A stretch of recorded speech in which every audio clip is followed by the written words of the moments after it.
Brief số doctor បានពីសួរបាទ បាទអរគុណច្រើនសម្រាប់ការចំណាយពេលដ៏មានតម្លៃចូលរួមបទសម្ភាសន៍ជាលើកទី2ជាមួយនឹងភ្នំពេញរៀលនៅថ្ងៃនេះសូមដុកទ័រណែនាំពីខ្លួនឯងផង បាទជំរាបសួរសម្ដេចទ្រង់ឯកឧត្តមហើយនឹង fan របស់ខ្ញុំបាទគំហៀងទាំងអស់ជាទីគោរពអានហើយជាពិសេសចំពោះ fan របស់ភ្នំពេញរៀលទាំងអស់ផងដែរថ្ងៃនេះខ្ញុំបាទគំហៀងមានកិត្តិយសហើយបានចូលរួមកម្មវិធីថ្ងៃនេះជាលើកទី2ហើយក៏ជាខួប2ឆ្នាំដែលនៃការសម្ភាសន៍លើកដំបូងកាលពី2ឆ្នាំមុនខ្ញុំបាទឈូកគំហៀងគឺជាប្រធាន KU Cambodia ហើយប្រជាជនកម្ពុជាពិសេសអ្នកដែលរស់ស៊ីខាងចន្ទ្រប់គាត់ស្គាល់ហើយថាគំហៀងពេលគំហៀងគឺគេនិយាយពីបុគ្គលម្នាក់ដែលប្រឡូកជោគជន់នៅក្នុងវិស័យដីធ្លីស្រស់នៅប្រទេសកម្ពុជាយើងតាំងពីយើងនិយាយទៅគឺតាំងពីអ្នកគូជេជិះម៉ូតូតាមភូមិតាមស្រុកតាមខេត្តរហូតទៅដល់បើយើងនិយាយទៅខ្ញុំប្រហែលជាអ្នកគូជេដំបូងគេស្រុកខ្មែរដែលមានកំណត់ចេញពីអ្នកគូជេជិះម៉ូតូធម្មតារហូតដល់ជិះ Rolls Royce បើយើងមើលទៅក្នុងប្រទេសកម្ពុជាយើងគឺអ្នកមានច្រើនណាស់អ្នកខ្លះគឺគាត់មានហ្មងគាត់អត់ខ្វះលុយទេប៉ុន្តែបុគ្គលដែលធ្វើជាអ្នកគូជេដីធ្លីដំបូងគឺជាអ្នកជិះម៉ូតូធម្មតារហូតដល់ឡើងជិះ Rolls Royce ខ្ញុំគិតថាខ្ញុំប្រហែលជាដំបូងគេហើយជាមានតែមួយផងក៏មិនដឹងបាទដុកទ័រតកតងជាមួយនឹងទស្សនៈ COVID នៅក្នុងប្រទេសកម្ពុជាក៏ដូចជាពិភពលោកដុកទ័រមានចំណាប់អារម្មណ៍យ៉ាងម៉េចដែរខ្ញុំមើលឃើញទៅជំងឺ COVID ហ្នឹងគឺជាជំងឺមួយដែលលើសអ្វីដែលយើងគួរតែវិភាគឲ្យបានលម្អិតធម្មតានៅពេលដែលបើយើងគិតថា COVID គឺជាជំងឺ COVID គឺវាចប់ហើយប៉ុន្តែបើយើងនិយាយថា COVID គឺជាជំងឺសេដ្ឋកិច្ចសកលគឺវាជំងឺសេដ្ឋកិច្ចសកលហើយប៉ុន្តែបើយើងនិយាយថា COVID គឺជាជំងឺនយោបាយគឺជាជំងឺនយោបាយប៉ុន្តែអ្នកខ្លះគាត់និយាយថា COVID គឺជាជំងឺនយោបាយសេដ្ឋកិច្ចឬក៏ជាសង្គ្រាមលោកលើកទី3អញ្ចឹងគឺថាចង់ណាដែលយើងមិនគឺជារឿងប្រកបអ្វីដែលយើងត្រូវតែដឹងហ្មងគឺថាតើ COVID ហ្នឹងវាផ្ដល់ផលវិបាកអ្វីខ្លះដល់សង្គមមនុស្សនិងសេដ្ឋកិច្ចជាតិរបស់ប្រទេសកម្ពុជានៅពិភពលោកហើយនឹងថាតើ COVID ហ្នឹងមានប្រយោជន៍ខ្លះអត់ទេ COVID ហ្នឹងតើ COVID ពិតជាបំផ្លាញសេដ្ឋកិច្ចជាតិពិតជាបំផ្លាញជីវិតមនុស្សយ៉ាងច្រើនរាប់លានរាប់សែននាក់ហ្នឹងតើ COVID មានប្រយោជន៍អ្វីខ្លះអត់សម្រាប់ប្រទេសកម្ពុជាយើង COVID បានចូលមកស្រុកខ្មែរយើងតាំងពីខែមីនា2020រហូតដល់បច្ចុប្បន្ននេះប្រជាជនកម្ពុជាយើងមានពី100000នាក់ហើយបានឆ្លងហើយយើងក៏មានប្រជាជនជិត3000នាក់បានស្លាប់ហើយក្នុងកម្រិតបច្ចុប្បន្ននេះប្រទេសកម្ពុជាយើងបើប្រៀបធៀបនឹងប្រទេសទាំងអស់នៅក្នុងអាស៊ានយើងគឺយើងសឹងអាធូរជាងគេដោយសារតែយើងមានប្រមុខដឹកនាំដែលពោពេញបទពិសោធន៍លោកដឹងថាអ្វីដែលកើតឡើងលោកធ្វើជាមុនភាសាអង់គ្លេសថា proactive មានន័យថាធ្វើជាមុនគាត់ដឹងថាជំងឺហ្នឹងគឺមិនមែនមួយថ្ងៃមួយខែមួយឆ្នាំទេអញ្ចឹងចាក់ថ្នាំឲ្យហើយអញ្ចឹងប្រជាជនយើងជាក្នុងចំណោមប្រជាជន17លាននាក់ទាំងអស់14លានជាងបានចាក់ហើយអញ្ចឹងចូល 87% អញ្ចឹងយើងជាប្រទេសមួយដែលមានសុវត្ថិភាពហើយឥឡូវហ្នឹងគឺប្រទេសយើងបើកទ្វារហើយទោះបីជា COVID វាមិនចប់បើយើងនិយាយមិនទាំង COVID គឺវាជាជំងឺដែលមិនបញ្ចប់ទេដូចជាជំងឺផ្ដាសាយធំផ្ដាសាយមួយណាអញ្ចឹងណាអញ្ចឹងរយៈពេលជិត2ឆ្នាំហ្នឹង COVID បានធ្វើឲ្យសេដ្ឋកិច្ចជាតិកម្ពុជាយើងប៉ះពាល់យ៉ាងដំណាំហើយយើងមិនអាចបន្ទោសពីណាបានទេពួក COVID គឺជាជំងឺសកលមានន័យថាពិភពលោកគឺប៉ះពាល់គ្នាអញ្ចឹងវាបានធ្វើសេដ្ឋកិច្ចយើងប៉ះពាល់យ៉ាងដំណាំប៉ុន្តែសួរថាតើវាធ្វើសេដ្ឋកិច្ចដួលអត់គឺអត់ដួលទេបាទជាការពុត COVID បានសម្លាប់មនុស្សរាប់លានអ្នកលើពិភពលោក COVID បានធ្វើសេដ្ឋកិច្ចពិភពលោកដើរថយក្រោយសេដ្ឋកិច្ចធ្វើឲ្យប្រទេសច្រើនជាប់បំណុលប៉ុន្តែវាមិនបានធ្វើឲ្យប្រទេសមួយណាខ្សែទុនដោយសារ COVID ទេពួកវាបំផ្លាញមែនប៉ុន្តែមិនមែនធ្វើឲ្យប្រទេសខ្លះគឺថាកៀងសេដ្ឋកិច្ចមកប៉ុន្តែជាទូទៅគឺ COVID មិនបានធ្វើឲ្យប្រទេសមួយណាជាប់កៀងនោះគ្រាន់តែថាខាតដើរថយក្រោយប៉ះពាល់គឺពិតហើយនិយាយពីសេដ្ឋកិច្ចចុះសួរថាតើ COVID មានប្រយោជន៍អត់ទេជាទូទៅគឺយើងនិយាយថាភិកច្រើនបំផុតគឺ COVID វាមិនល្អប៉ុន្តែក៏វាមានចំណុចល្អដែរ COVID ដូចខ្ញុំនិយាយថាពីដើមមកគឺមនុស្សយើងគឺឲ្យតម្លៃទៅលើសម្ភារៈនិយមច្រើនពេកជាទូទៅមុន COVID ខាងឡើងមនុស្សឲ្យតម្លៃទៅលើទ្រព្យសម្បត្តិច្រើនពេកមនុស្សឲ្យតម្លៃទៅលើអំណាចខ្លាំងពេកមនុស្សឲ្យតម្លៃទៅលើភាពហ៊ឺហាភាពកោងកាចភាពលយឆាត់ឆាយខ្លាំងពេកធ្វើឲ្យសិលធម៌របស់មនុស្សធ្លាក់ចុះធ្វើឲ្យមនុស្សមិនឲ្យតម្លៃទៅលើសុខភាពមនុស្សមិនឲ្យតម្លៃលើក្រុមគ្រួសារមនុស្សមិនឲ្យតម្លៃកិត្តិយសលក្ខណៈច្រើនប៉ុន្តែ COVID ការឡើងបានធ្វើមនុស្សច្រើនគាត់ភ្ញាក់មកគាត់មានអារម្មណ៍ថា COVID បានបង្រៀនគាត់ទីមួយគឺចេះអនាម័យ COVID បានបង្រៀនមនុស្សឲ្យចេះប្រើពេលវេលាឲ្យមានតម្លៃ COVID បានបង្រៀនមនុស្សឲ្យដឹងថា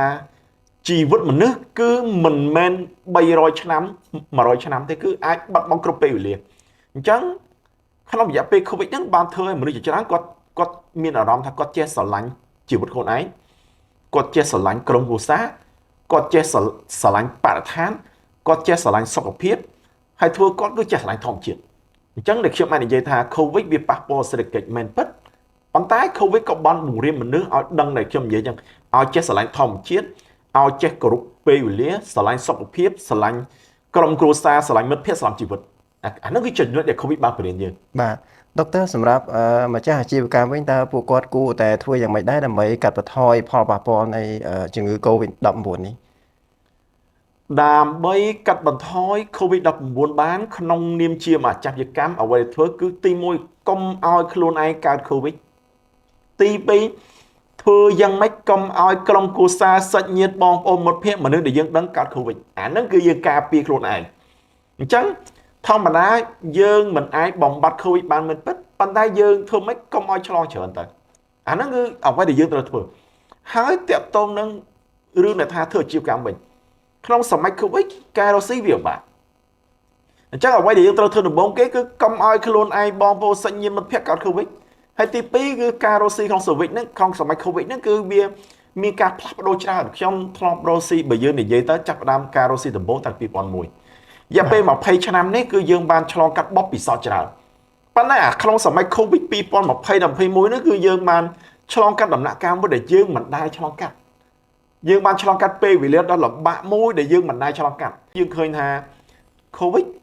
ការពិតក៏មានចំណុចល្អដែរដូចខ្ញុំនិយាយមានចំណុចល្អដែរអញ្ចឹងក្នុងនាមជាអាជីវកម្មម្ចាស់អាជីវកម្មអ្វីដែលយើងត្រូវធ្វើក្នុងសម័យ COVID ហ្នឹងគឺពិភពលោកគេបានធ្វើឲ្យប្រទេសជាងរឿងគឺជាដំណាក់កាលសម័យកាលមួយដែលយើងប្រើបច្ចេកទេសបានច្រើនបច្ចេកវិទ្យាបានច្រើនមុន COVID គឺភាគច្រើនយើងប្រើមនុស្សច្រើនប៉ុន្តែក្នុងសម័យ COVID ហ្នឹងគឺជាសម័យមួយដែល technology ដើរតួនាទីសំខាន់ណាស់ហើយ COVID ហ្នឹងហើយដែលធ្វើឲ្យ technology មានសារៈសំខាន់ជាងពីមុនយើងអត់សូវយើងយល់ឬមិនយល់ឲ្យតម្លៃអត់ដឹងទេប៉ុន្តែយើងអត់សូវប្រើ technology ទេអាអីគឺ direct មកប៉ុន្តែក្នុងសម័យ COVID ហ្នឹងគឺបង្រៀនមនុស្សឲ្យប្រើ technology ច្រើនដូចខ្ញុំនិយាយថាមុន COVID យើងអត់មាន video conference អត់សូវមានទេ Zoom meeting ក៏យើងអត់សូវមានហើយការផ្សព្វផ្សាយអីតាម social media ក៏យ៉ាងសូវមានទេប៉ុន្តែក្នុងសម័យ COVID ហ្នឹងគឺ technology យើងប្រើច្រើនអញ្ចឹងក្នុងនាមជាអាជីវកម្មអ្វីដែលយើងត្រូវតែធ្វើអាជីវកម្មសវិកគឺយើងជាយាមប្រើប្រាស់ technology គេហៅថាបច្ចេកវិទ្យាឲ្យបានច្រើនហើយពីឥឡូវនឹងតទៅពីឥឡូវ2021ចុងខ្ញុំតទៅនឹងដល់ថ្ងៃអនាគតបច្ចេកវិទ្យា technology នឹងដើរទទួលកាន់តែសំខាន់ឡើងក្នុងសង្គមមនុស្សរស់នៅរាល់ថ្ងៃផងទាំងការរស់នៅប្រចាំថ្ងៃទាំងការសិក្សារៀនសូត្រទាំងអាជីវកម្មអ្វីទាំងអស់គឺ technology នឹងកាន់តែសំខាន់ទៅបាទសម្រាប់យុវជនវិញដុកទ័រតើយុវជនគាត់គួរតែធ្វើយ៉ាងម៉េចដែរដើម្បីទាញប្រយោជន៍ពីជំងឺ COVID នេះការត្រៀមខ្លួនសម្រាប់យុវជនក្នុងនាមជាយុវជនដែលកើតឡើងក្នុងសម័យដែលពោពេញដោយការប្រកួតប្រជែងខ្ញុំតែនិយាយថាមានប្រទេសជាច្រើនដែលមានធនធានធម្មជាតិច្រើន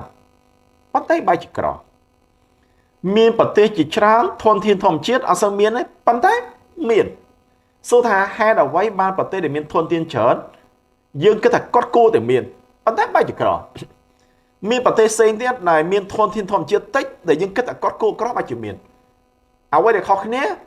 គឺត្រង់ថាប្រទេសដែលមិនសូវមានធនធានធម្មជាតិគឺគាត់មានធនធានមនុស្សខ្លះបាទប្រទេសដែលមានធនធានធម្មជាតិច្រើនដែលយើងគិតថាគាត់គួរតែមានប៉ុន្តែបែរទៅជាគាត់អត់សូវមានធនធានមនុស្សអញ្ចឹង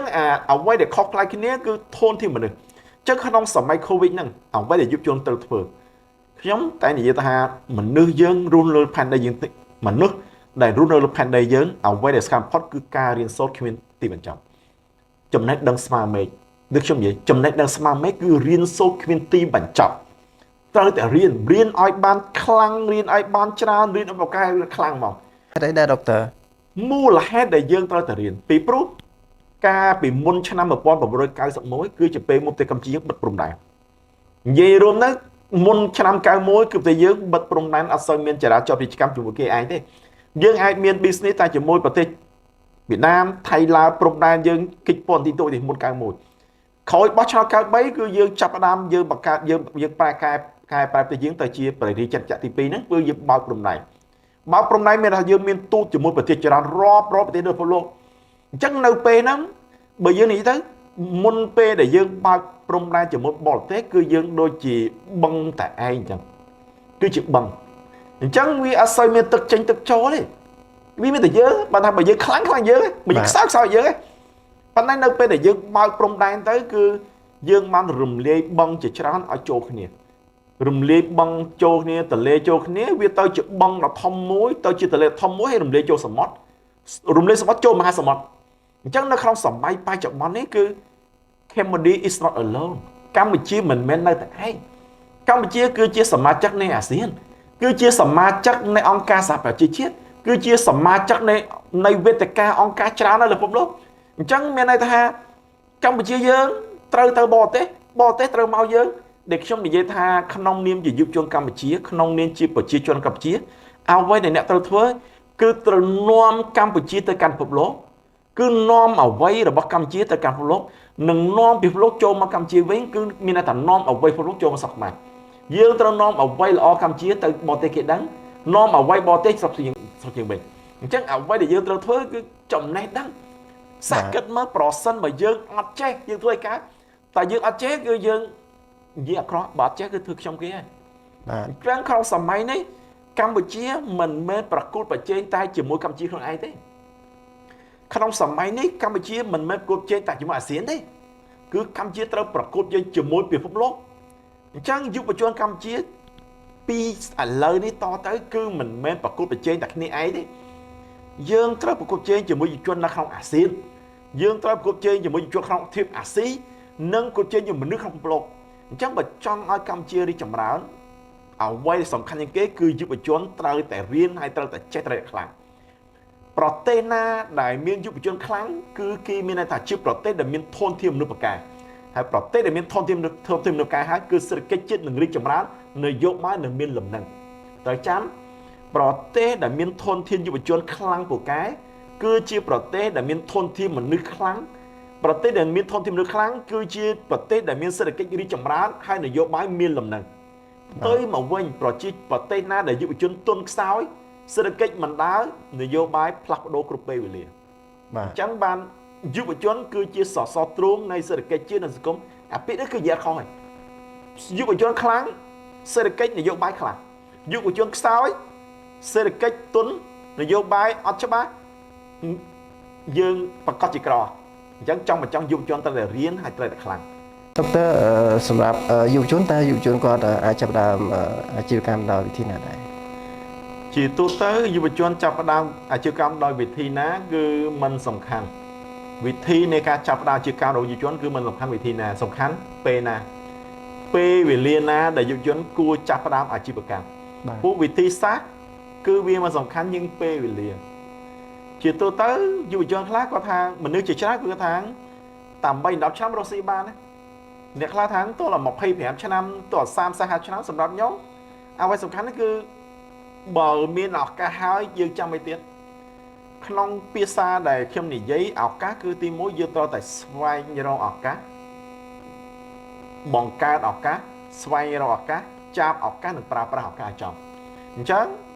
អាយុប្រមាណទៅយើងអាចចាប់ផ្ដើមអាជីវកម្មបានគឺវាមិនសំខាន់ឱកាសនឹងមាននៅពេលណាឱកាសហ្នឹងវាមិនមែនធ្លាក់ពីលើមេឃទេឱកាសហ្នឹងគឺយើងត្រូវបង្កើតវាបើបង្កើតបានយើងត្រូវស្វែងរកវាបានហើយយើងត្រូវចាប់វាជាប់ហើយប្រើវាចំគោលដៅ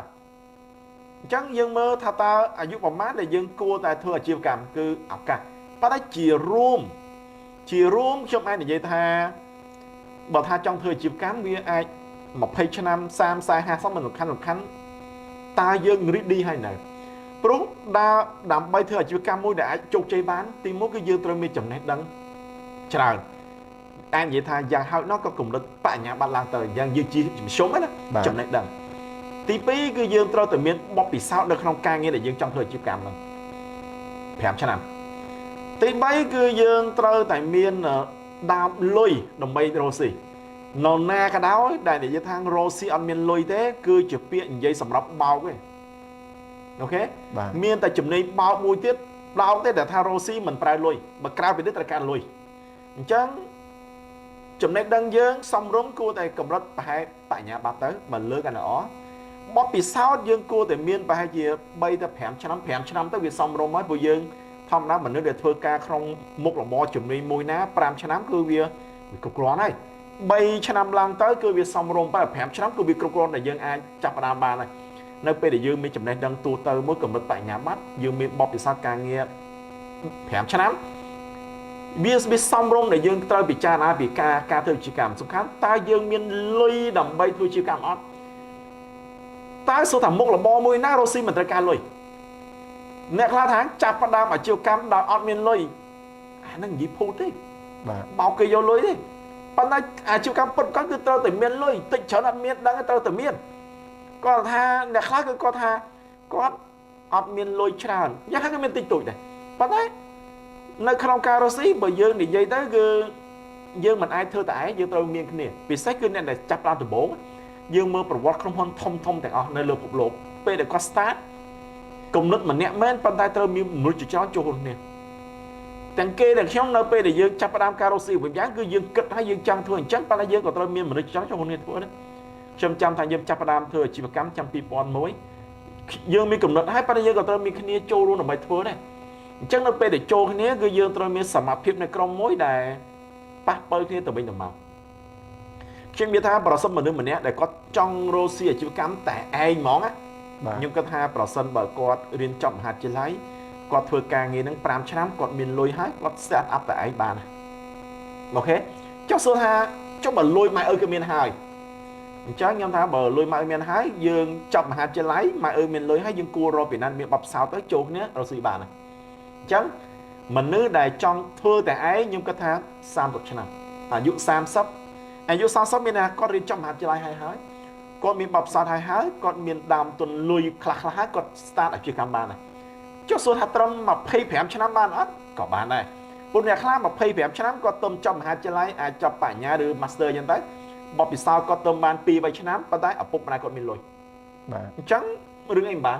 ឪពុកម្ដាយមានលុយគាត់ចប់មហាវិទ្យាល័យបបពិសោធន៍2-3ឆ្នាំលុយមានបបពិសោធន៍មានហើយគាត់រកពីណាគេដែលមានបបពិសោធន៍10ឆ្នាំសកាគ្នាទៅធ្វើទៅយើងហ៊ុនគ្នាណានាគេធ្វើច្រើនចេញច្រើនបានច្រើនណាធ្វើតិចបានតិចតាមជាស្ដាយទៅព្រោះអាជីវកម្មមិនកំណត់ថាត្រូវតែឯង2នាក់3នាក់អត់ទេចុះអ្នកខ្លះទៀតគាត់ថាពេលណា8-10ឆ្នាំរកស៊ីបានអត់បាន18ឆ្នាំក៏ start អាជីវកម្មបានដែរសំខាន់លុយមានហើយបើយើងមានលុយហើយយើងខកបទពិសោធន៍យើងអាចរកពីណាគេដែលមានបទពិសោធន៍ចូលមកបង្ហាញផ្លូវយើងទៅហើយយើងចាប់ផ្ដើមពីការទូចតាចទៅអញ្ចឹងជារួមវិធីសាស្ត្រសាស្ត្រអាជីវកម្មគឺខ្ញុំនិយាយអញ្ចឹងវាមានច្រើនវិធីសាស្ត្រណាមិនសំខាន់ឲ្យដើរដូចខ្ញុំនិយាយត្រៀមទៅចាំពាក្យដែលខ្ញុំភាសានិយាយកាលពីប្រហែលជា10-15ឆ្នាំមុនខ្ញុំថាឆ្មាសក៏ដោយឆ្មាខ្មៅក៏ដោយទៅចាប់បដលមកឆ្មាល្អ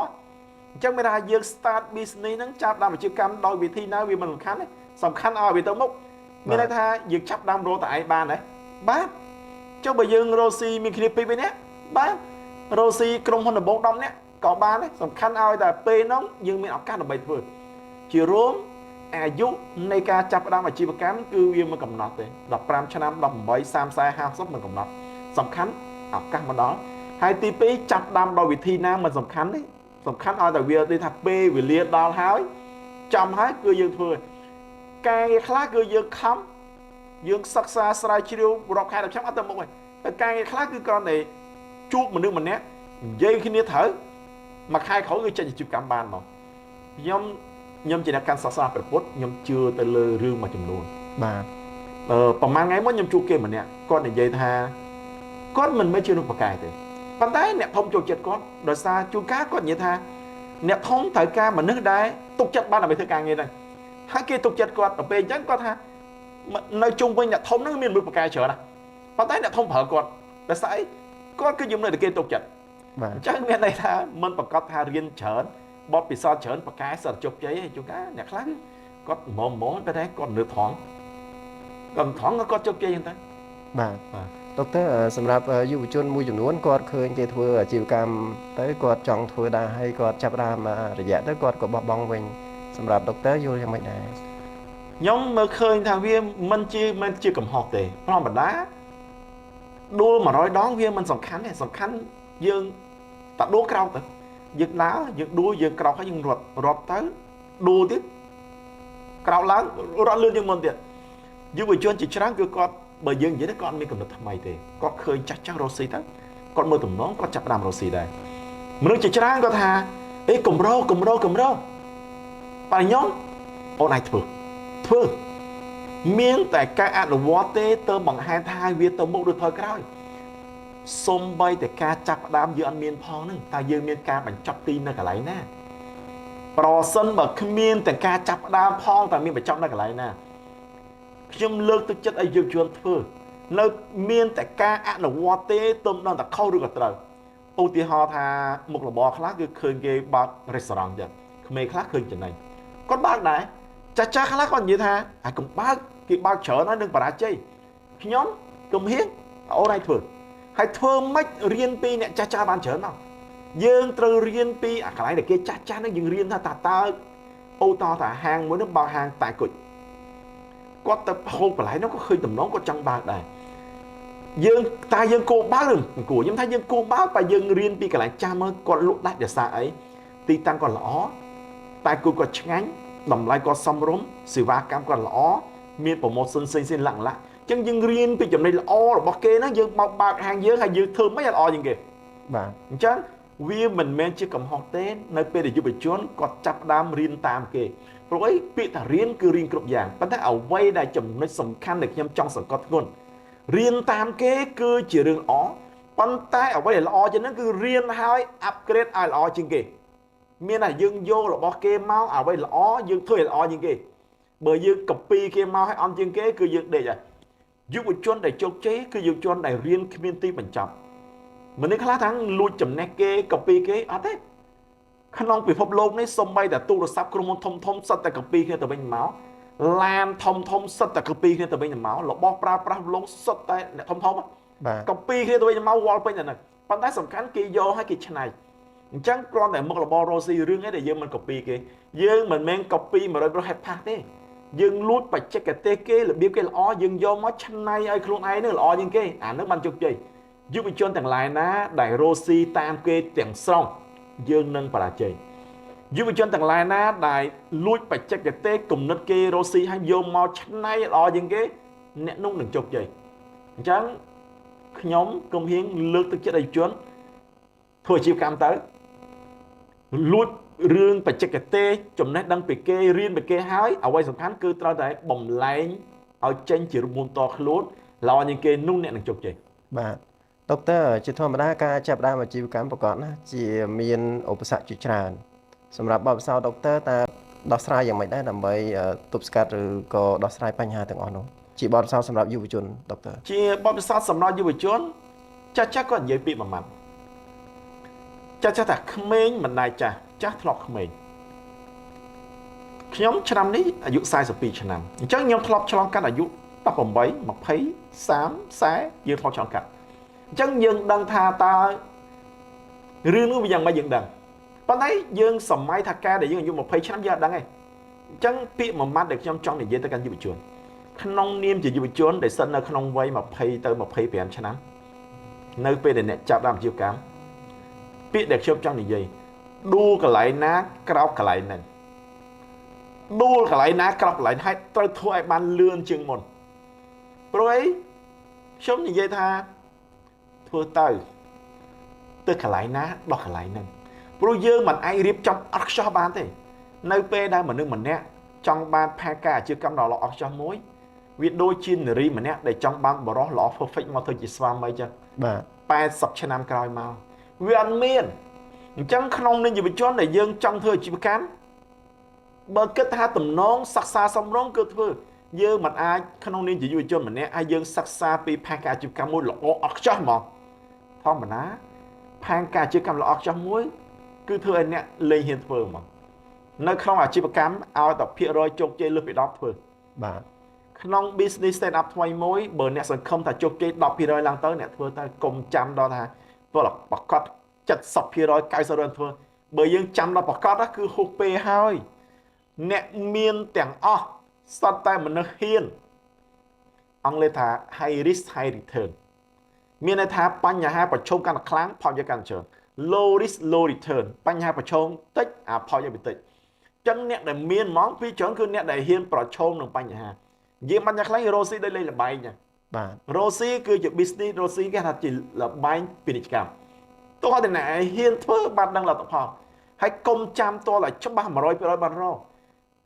ជាទូទៅអ្នកណាដែលរងចាំឲ្យល្អ 100% បានធ្វើគឺវាយឺតពេកហើយព្រោះគេធ្វើអស់ហើយគិតឲ្យច្បាស់ថាទំនងឲ្យតែសង្ឃឹម 10% ធ្វើទៅទៅកន្លែងណាដោះកន្លែងហ្នឹងឌូកន្លែងណាក្រោកកន្លែងហ្នឹងខ្វះខាតកន្លែងណាបំពេញកន្លែងហ្នឹងចន្លោះកន្លែងណាបំពេញកន្លែងហ្នឹងអត់ចេះសួរគេសួរឯងខ្វះលុយទឹកខ្ចីគេចែកឯងទៅព្រោះអីអាជីវកម្ម100ណាក់បរាជ័យអាជីវកម្ម100ក្រុមហ៊ុន10ឆ្នាំក្រោយបរាជ័យអត់95ក្រុមហ៊ុនឡើងទៅហ៎ បាទ អញ្ចឹងអា5ក្រុមហ៊ុនដែលនៅសល់សិតតែពួកក្បាលរឹងឯងគឺមនុស្សដែរឌូកន្លែងណាក្រោកកន្លែងហ្នឹងខាតកន្លែងណាប៉ះពើកន្លែងហ្នឹងអត់ចេះកន្លែងណាប៉ះពើកន្លែងហ្នឹងអញ្ចឹងបើយុវជនដែលមនុស្សដែលជោគជ័យមកពីច្រើនគឺតុំអាយុ20 25 40ឆ្នាំហាជោគជ័យអត់ទេនៅទេ40 50ឆ្នាំទៅបាននិយាយទៅពាក្យជោគជ័យកើតពួកយើងតុំចាប់ផ្ដើមមិនទាន់បានស្អីផងជោគជ័យអី បាទ អញ្ចឹងជារួមអ្វីដែលខ្ញុំឲ្យយោបល់សម្រាប់យុវជននៅពេល start up business គឺធ្វើទៅកន្លែងណាដោះកន្លែងហ្នឹងឌូកន្លែងណាក្រោកកន្លែងហ្នឹងឲ្យធ្វើឲ្យល្អជាងមុនអាហ្នឹងភាគរយជោគជ័យយើងច្រើនយើងនឹងជោគជ័យមានតែពីរតាបរាជ័យជោគជ័យហើយបើយើងខំខ្លាំងយើងជោគជ័យហើយបើយើងមុំយើងបរាជ័យអាហ្នឹងគឺជីវិតនៃការរស់ស៊ីកុំអស់សង្ឃឹមព្រោះអីអង់គ្លេសគេថា it's not the end of the world យើងរស់ស៊ីខាត់2 3ដងមានអត់ចាក្នុងការឱកាសជាអ្នកមាននៅលើពិភពលោកនៅក្នុងពិភពលោកយើងនេះមនុស្សដែលខ្លះជាអ្នកមានបានគេតែនិយាយពាក្យថាខ្ញុំធ្លាប់បរាជ័យ99ដងហើយប៉ុន្តែខ្ញុំមិនដែលបោះបង់ទេខ្ញុំជោគជ័យតែម្ដងនេះខ្ញុំអាចជាអ្នកមានហ្មង បាទ អញ្ចឹងមានន័យថាអ្នកដែលជោគជ័យបានមានបានគឺគាត់បរាជ័យរកភ្លេចប៉ុន្តែគាត់អត់ខ្វល់ទេគឺគាត់នៅតែ keep doing រហូតដល់គាត់ជោគជ័យអានេះជារបស់ខ្ញុំ បាទដុកទ័រសម្រាប់យុវជនដែលគាត់កំពុងតែធ្វើការនៅស្ថាប័នផ្សេងៗអញ្ចឹងតែគាត់គួរតែធ្វើយ៉ាងម៉េចដែរដែលគាត់អាចនៅបន្តការងារហ្នឹងឬក៏គាត់គួរតែមកចាប់ផ្ដើមធ្វើអាជីវកម្មឬយ៉ាងម៉េចដែរជាយោបល់ដុកទ័រជាទូទៅ ជាទូទៅគេតែនិយាយថាចុះធ្វើការរស់ស៊ីមួយណាល្អជាងមានដូចជាសំណួរមួយដែលជាពាក្យមួយដែលខ្ញុំតែនិយាយថាត្រីបាឡែនហើយនឹងអន្ត្រីហៅលើមេឃគាត់ឃើញត្រីបាឡែនហៅក្នុងទឹកគាត់និយាយថាបើសិនជាមានព្រុយដូចត្រីបាឡែនអញ្ចឹងហៅក្នុងទឹកនឹងសុបាយចិត្តប៉ុណ្ណាត្រីបាឡែនគឺអន្ត្រីហៅលើមេឃត្រីបាឡែនគាត់ថាបើសិនជាមានស្លាបដូចអន្ត្រីហោះលើមេឃនឹងល្អប៉ុណ្ណាអញ្ចឹងរវាងត្រីបាឡែនអន្ត្រីសុទ្ធតែមួយណាល្អជាងវាសំខាន់យើងឲ្យតម្លៃអ្វីដែលយើងកំពុងមានយុវជនកំពុងធ្វើការសួរថាតើគាត់នៅតែធ្វើការទៀតឬក៏គាត់គួរតែឈប់ទៅរកស៊ីវាមានហេតុផលច្រើនយ៉ាងគឺល្អទាំងអស់ធ្វើការទៀតក៏វាល្អឈប់រកស៊ីក៏វាល្អសំខាន់លើឆន្ទៈម្នាក់ហ្នឹងអ្នកខ្លះគឺគាត់បើយើងនិយាយទៅគឺគាត់ជាមនុស្សមួយដែលគិតថាក្តីប្រាថ្នាក្នុងជីវិតគាត់គឺត្រឹមថាមានផ្ទះនៅសំរុំមានឡានជាសំរុំមានប្រពន្ធសំរុំមានកូនពីរនាក់សំរុំ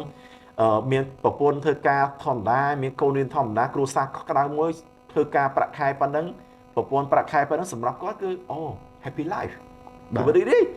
អញ្ចឹងគាត់ថាហេតុអ្វីគាត់ត្រូវប្រឈមហេតុអ្វីគាត់ត្រូវធីរីទៅរកស៊ីទៅអី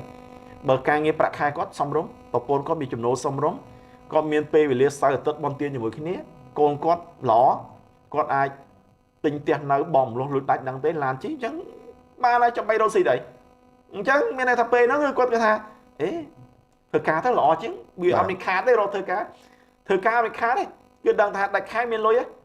bonus ផង allowance ផ្សេងទៀតប៉ុន្តែក៏មានអ្នកខ្លះទៀតគាត់គិតថាអីគាត់ធ្វើការយូរហើយបើសិនជាចង់បានផ្ទះ1 million ដុល្លារនៅគាត់ចង់បានឡានមួយរកសុំមិនជិះបើគិតប្រាក់ខែគាត់មិនបានទេគាត់ទៅចេញធ្វើជីវកម្មជាទូទៅអ្នកធ្វើការគឺអត់សូវបរាជ័យទេអ្នកធ្វើការសូវបរាជ័យប៉ុន្តែក៏អត់ជោគជ័យដែរបាទមានតែគាត់មកគេប៉ុណ្ណឹងស្គាល់វាមកគេមន់គេនិយាយស៊ីមកគេហ្នឹងគឺថាព្រឹកចេញស៊ីល្ងាចវិញមករស់បាទអញ្ចឹងអ្នកធ្វើការគឺមករស់ហ្នឹងហើយ ហើយសួរថាមនុស្សយើងចង់បានអីអាចចង់បានមករស់បើចង់បានមករស់ធ្វើការដែរប៉ុន្តែអ្នកខ្លះគឺគាត់ចង់បានលើសពីនឹងគាត់ថាគាត់ចង់បានផ្ទះមួយ1 លានដុល្លារនៅឡានមួយ50 ម៉ឺនជាអញ្ចឹងបើធ្វើការគាត់ចេញរកស៊ីអញ្ចឹងនៅពេលដែលគាត់ចេញមកធ្វើអាជីវកម្មខ្លួនគឺគាត់ចេញផុតពី comfort zone ហ្នឹងគឺ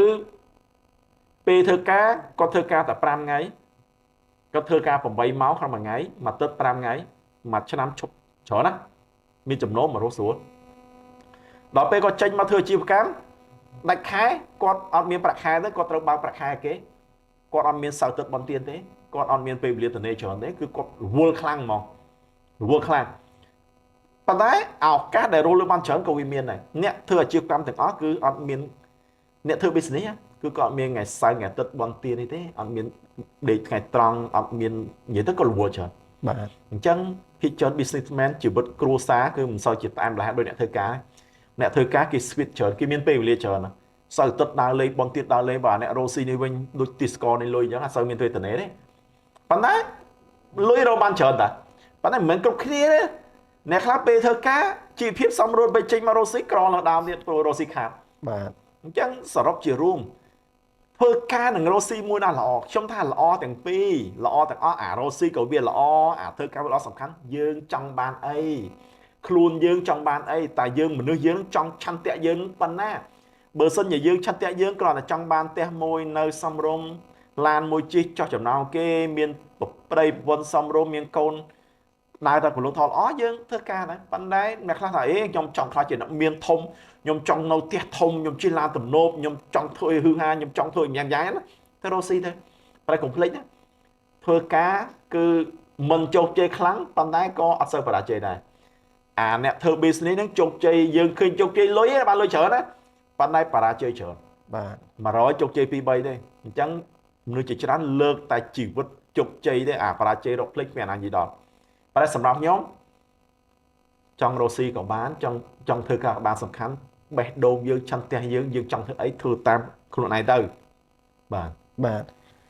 មតិខ្លះរកស៊ីតលតែខ្ចីលុយគេអ្នកខ្លះថារកស៊ីខ្ចីលុយគេវាអន់មតិខ្លះបំណុលគឺជាកម្មសម្រាប់ដុកទ័រតើដុកទ័រមានទស្សនៈយ៉ាងម៉េចដែរសម្រាប់ខ្ញុំគាត់និយាយត្រូវតែទាំងអស់ហ្នឹងគាត់និយាយត្រូវថារស់ស៊ីតខ្ចីគេត្រូវហើយរស់ស៊ីតយើងខ្ចីគេមានអាណាមានដាំទូគ្រប់ដើម្បីរស់ស៊ីតខ្ចីគេគាត់និយាយចឹងវាអត់ខុសទេហើយអ្នកខ្លះថារស់ស៊ីខ្ចីដាំទូគេអន់ឲ្យវាត្រូវហើយតែយើងខ្ចីគេយើងអន់ហើយយើងរស់ស៊ីតែខ្ចីគេយើងអន់ហើយយើងត្រូវខ្ចីគេក៏យើងក៏ត្រូវយើងខ្ចីគេក៏វាត្រូវហើយអ្នកខ្លះថាបំណុលជាកម្មគាត់និយាយមិនក៏មិនត្រូវប៉ុន្តែសំខាន់ក្នុងស្ថានភាពមួយណាក្នុងស្ថានភាពមួយណាដែលយើងនិយាយពីមួយណាខ្ញុំនិយាយថាអ្នកដំបូងគាត់និយាយថារស់ស៊ីទោះតែខ្ចីដើមទុនគេអាចចុះបើយើងអត់មានលុយយើងមិនខ្ចីគេបាទធម្មតាយើងចាប់ផ្ដើមអាជីវកម្មយើងមានលុយគ្រប់មកពីណាយើងមិនទៅខ្ចីគេមានត្រូវតែខ្ចីគេវាអត់មានលុយអាចចុះបើអ្នកនិយាយអញ្ចឹងម៉ែឪគាត់សល់លុយរត់ឆ្លៀងគាត់រស់ស៊ីគាត់ខ្ចីគេទៅអីបាទគាត់ថាអត់ទៅខ្ចីគេទេព្រោះគាត់មានលុយ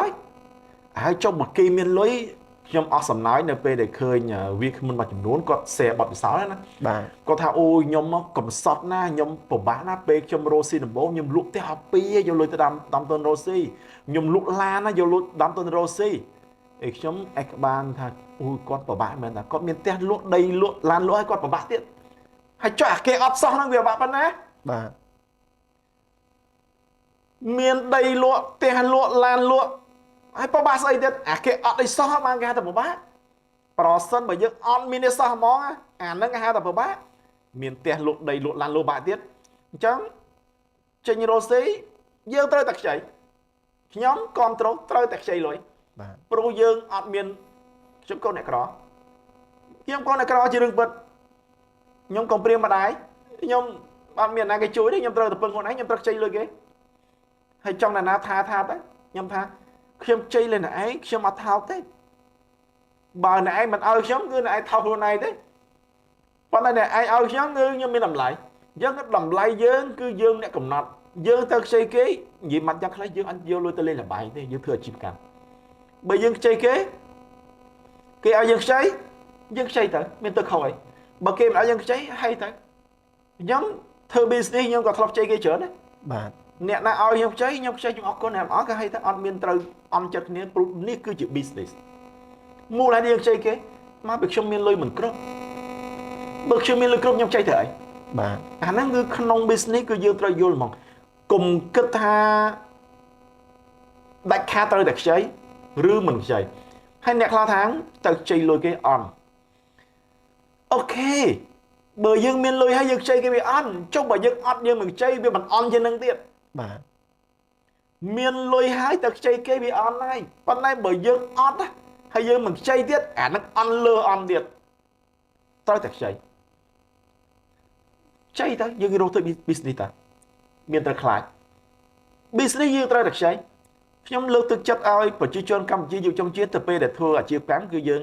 ត្រូវតែចេះប្រើគេទៅលេង finance លេង cash flow ត្រូវចេះគ្រប់គ្រងលុយឧទាហរណ៍ថាយើងខ្ចីលុយធនាគារមកការ 8% ក្នុងមួយឆ្នាំចុះបើយើងយកលុយធ្វើ business បាន 20% ឬអីមិនខ្ចីប៉ុន្តែបើយើងខ្ចីធនាគារការ 8% យើងយកមកយើងរកបាន 15% យើងខ្ចីធ្វើអីមិនចឹងខ្ចីមិនគ្រប់ការធនាគារខ្ចីទៅអីបាទខាត់ទៅពេលវេលាទៅធ្វើការយកប្រាក់ខែស្រួលជាងអញ្ចឹងត្រូវតែខ្ចីគឺខ្ចីនៅពេលដែលយើងវាអត់គ្រប់លុយយើងត្រូវខ្ចីចុះបើយើងមាន$100 លានក្នុងខ្លួនឪពុកម្ដាយយើងទុកយើង$100 លានទៅបើក្រុមហ៊ុនមួយតែខ្ចីគេអត់$100 លានរកស៊ីវិញអត់បាទបាច់ខ្ចីទេចុះបើកម្រងយើង$100 លានហើយយើងមានតែ1 លានយើងខ្ចីគេអត់យើងត្រូវខ្ចីហើយកុំខ្មាស់គេធ្វើអាជីវកម្មទៅខ្ចីលុយគេកុំខ្មាស់គេឲ្យយើងខ្ចីទៅគេមិនឲ្យអត់អាហ្នឹងគឺអញ្ចឹងព្រោះអី100មុខរបរប្រជា90ហើយអ្នកខ្លះថាបំណុលគឺជាកម្មគាត់និយាយវាមិនខុសទេប៉ុន្តែអ្នកនិយាយចឹងមិនមែនអ្នកមានទេជឿខ្ញុំនរណាក៏ដោយដែលនិយាយថាបំណុលគឺជាកម្មគឺគាត់នឹងមិនមែនជាអ្នកមានទេពួកគាត់ខ្លាចមានកម្មគាត់មិនខ្ចីលុយគេទេអញ្ចឹងគាត់មិនមែនអ្នកមានទេគាត់មិនដឹងថាសន្តិភាពនិយមខ្ចីលុយគេទៅអីខ្មាស់គេអានោះក៏មិនអ្នកមានដែរខ្ចីលុយគេបំណុលគឺជាកម្មអ្នកនិយាយចឹងបាទពួកអ្នកក្រប៉ុន្តែអ្នកមានហ្មងណាពួកអ្នកមានធំហ្មងហើយទី1មនុស្សដែលចង់ខ្លាចជាអ្នកមានទី2អ្នកមានហ្មងណាខ្ចីលុយគេច្រើនខ្ញុំនិយាយពាក្យសាមញ្ញចុះគេឲ្យយើងខ្ចីគេអាខ្លាចយើងខ្លាចអីនឹងខ្ចីបាទខ្លាចខ្ចីពាក្យហ្នឹងបើយើងនិយាយសំបីតែថ្នាក់នាំប្រទេសជាតិក៏លោកផ្លំមានប្រសាសន៍ដែរបរទេសឲ្យខ្ចីគេអាខ្លាចយើងខ្លាចខ្ចីអញ្ចឹងក្នុងនាមជាអ្នករស់ស៊ីក្នុងសម័យទំនើបហ្នឹងធានាគេឲ្យខ្ចីត្រូវតែខ្ចីកុំខ្លាចហើយប្រសិនបើគ្រាន់តែការធានាគារសងបានបើយើងនិយាយទៅសម្រាប់ខ្ញុំណាបាទចោលជាសុទ្ធហ្មងការធានាគារមួយឆ្នាំ8 7% សងបានទៅរស់ស៊ីអត់ណាពេលឲ្យយើងត្រូវខ្ចីហើយអ្នកណាថាខ្ចីគេខ្មាស់គេអ្នកនិយាយចឹងណាបាទអានោះអត់មានលុយទេអត់មានទេពួកគាត់ខ្លាចខ្មាស់គេណាគាត់ខ្លាចខ្មាស់គេមកហ៊ានខ្ចីណាក្រអ្នកណានិយាយថាបំណុលជាកម្មគាត់ខ្លាចមានកម្មគាត់ហ៊ានខ្ចីគេទេអានោះគាត់អ្នកក្រដែរបាទបើអ្នកមានខ្ចីគេច្រើនណាខ្ញុំអ្នកធ្វើ real estate ខាងការងារច្រើនទេខ្ញុំស្គាល់អ្នកមានអ្នកធំលើពិភពលោកស្រុកខ្មែរច្រើនណាកាន់តែមានជំពាក់គេកាន់ច្រើនហើយនៅពេលដែលយើងជំពាក់គេកាន់តែច្រើនណាគឺកិត្តិយសយើងធម្មតាធនាគារឲ្យយើងចេះតើយើងមានកិត្តិយសដែរណាបាទយើងខ្លាំងយកប្រកែមកគេឲ្យយើងមានតែយើងគេដឹងថាយើងមានលទ្ធភាពសងមកគេឲ្យអ្នកខ្លះយកដី$1 លានទៅជ័យធនាគារ100000ធនាគារឲ្យខ្ចីអានោះបាត់ខ្មាស់គេមានទ្រព្យសម្បត្តិ$1 លានទៅជ័យធនាគារ100000ធនាគារឲ្យខ្ចីអានោះបាត់ខ្មាស់គេព្រោះធនាគារដឹងថាឲ្យគាត់នឹង100000ខ្ចីគ្មានលទ្ធភាពមិនដឹងរស់ស៊ីអីសងវិញទេអានោះបាត់ខ្មាស់គេបាទប៉ុន្តែបើយើងមាន$1 លានទៅជ័យធនាគារបាន70-80ម៉ឺនឧទាហរណ៍ធនាគារឲ្យជ័យ50 60 70តាមចរចាគ្នាបើធនាគារឲ្យយើងជ័យ50% មានតែយើងមនុស្សធម្មតាដូចគេឯងបើធនាគារឲ្យជ័យ60% យើងមនុស្សគ្រាន់បើឲ្យគេ80% មកយើងកម្ពុជាមនុស្សហើយពួកយើងគេសិក្សាថាយើងខ្លាំងមកបានឲ្យ80%អញ្ចឹងអ្នកដែលប្រកែពិតប្រកបមិនមែនមនុស្សដែលមិនខ្ចីគេមិនមែនមនុស្សដែលខ្លាចខ្មាស់គេដែលសារខ្ចីទេគឺមនុស្សដែលអាចខ្ចីបានច្រើនខ្ញុំឲ្យតម្លៃមនុស្សដែលអាចខ្ចីបានច្រើនគឺអ្នកប្រកែបាទដុកទ័រហេតុអ្វីអ្នករស់ស៊ីត្រូវចេះគ្រប់គ្រងបំណុលដុកទ័រហេតុអ្វីបានជាគ្រប់គ្រងបំណុលវាគឺជាយើងច្បាប់បំណុលគឺជា virus គឺជាមេរោគដែលអាចសម្លាប់អាជីវកម្មបានបំណុលគឺជាមេរោគដែលអាចសម្លាប់អាជីវកម្មបាន ប៉ុន្តែបំណុលក៏ជាកត្តាលេខមួយដែលរុញឲ្យអាជីវកម្មទៅមុខនៅក្នុងការគណនាយើងតែនិយាយពីយ៉ាងខ្លីថារស់ស៊ីយើងត្រូវមានចំណូលយើងត្រូវមានចំណាយហើយមានចំណេញឬខាតអញ្ចឹងរស់ស៊ីខាតឬចំណេញគឺវាអាស្រ័យថាតើចំណូលយើងនិងចំណាយមួយណាធំជាងបើចំណូលយើងច្រើនជាងចំណាយមានតែយើងចំណេញបើចំណូលយើងតិចជាងចំណាយគឺយើងខាតអញ្ចឹងទាំងអស់ហ្នឹងវាធ្វើឲ្យយើងតាក់ទងវាថាបំណុលបើសិនជាមនុស្សម្នាក់មិនចេះគ្រប់គ្រងបំណុលទេវាធ្វើបំណុលយើងកាន់តែធំនៅពេលបំណុលយើងកាន់តែធំគឺមេរោគវាកាន់តែធំវានឹងសម្លាប់អាជីវកម្មនៅពេលណាដែលយើងការចំណាយច្រើនជាងចំណូលវាធ្វើយើងខាតគឺមានន័យថាអាខាតហ្នឹងវាធ្វើបំណុលយើងកាន់តែធំនៅពេលបំណុលកាន់តែធំយើងគ្រប់គ្រងលែងបានបំណុលហ្នឹងនឹងសម្លាប់អាជីវកម្មប៉ុន្តែនៅពេលដែលយើងរស់ស៊ីទៅចំណូលយើងវាច្រើនជាងចំណាយគឺយើងមានចំណេញអញ្ចឹងបំណុលយើងវាតិចវាកាន់តែទូចទៅឬសន្តិគ្មានអញ្ចឹងយើងគ្រប់គ្រងវាបានពាក្យតែគ្រប់គ្រងបំណុលបានគឺមានន័យថាយើងធ្វើឲ្យខ្លួនឯងអត់មានបំណុលឬក៏ធ្វើបំណុលកាន់តែទូចមនុស្សជាច្រើននៅពេលដែលចាប់ផ្ដើមការធ្វើអាជីវកម្មឬកំពុងធ្វើអាជីវកម្មគឺគាត់តែនិយាយបំណុលបាទបំណុលគឺជារឿងជាបំផុតទេដូចខ្ញុំនិយាយចឹងណាដែលគិតថាមិនខ្ចីលុយគេសោះរ៉ូស៊ីហ្មងខ្ញុំថាអាប៉ែនៅគ្មានចេះរ៉ូស៊ីទេគាត់តែចេះរ៉ូស៊ីខ្ចីលុយធនាគារអញ្ចឹងនៅពេលណាដែលយើងខ្ចីលុយគេមកយើងត្រូវគ្រប់គ្រងបំណុលឲ្យបានល្អ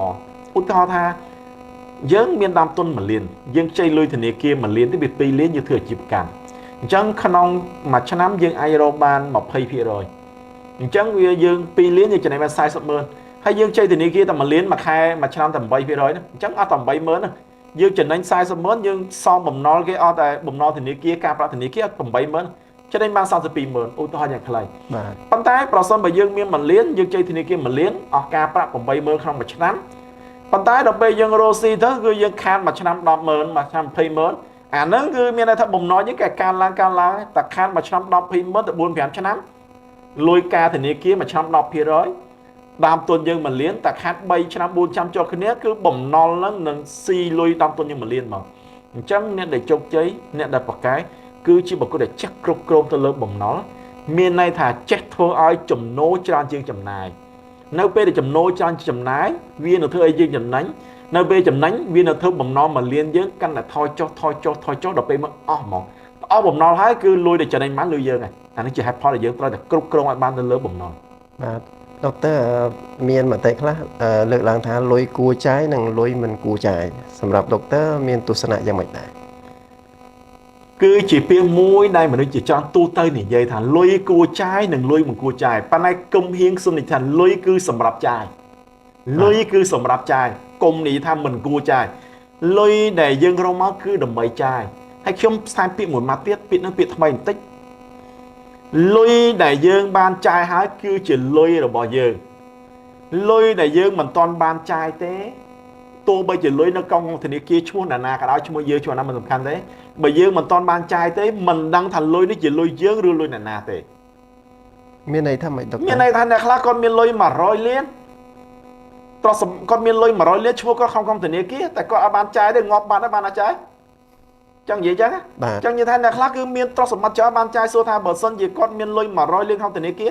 គាត់បានចាយទេគាត់ស្លាប់បាត់អញ្ចឹងលុយ100លានជាលុយរបស់ពីណាអត់ដឹងទេប្រពន្ធប្អូនកូនក្មួយឆ្លោះគ្នាបានផ្ដាំ100លានណាបាទអញ្ចឹងបានខ្ញុំនិយាយថាលុយដែលយើងបានចាយហើយគឺលុយយើង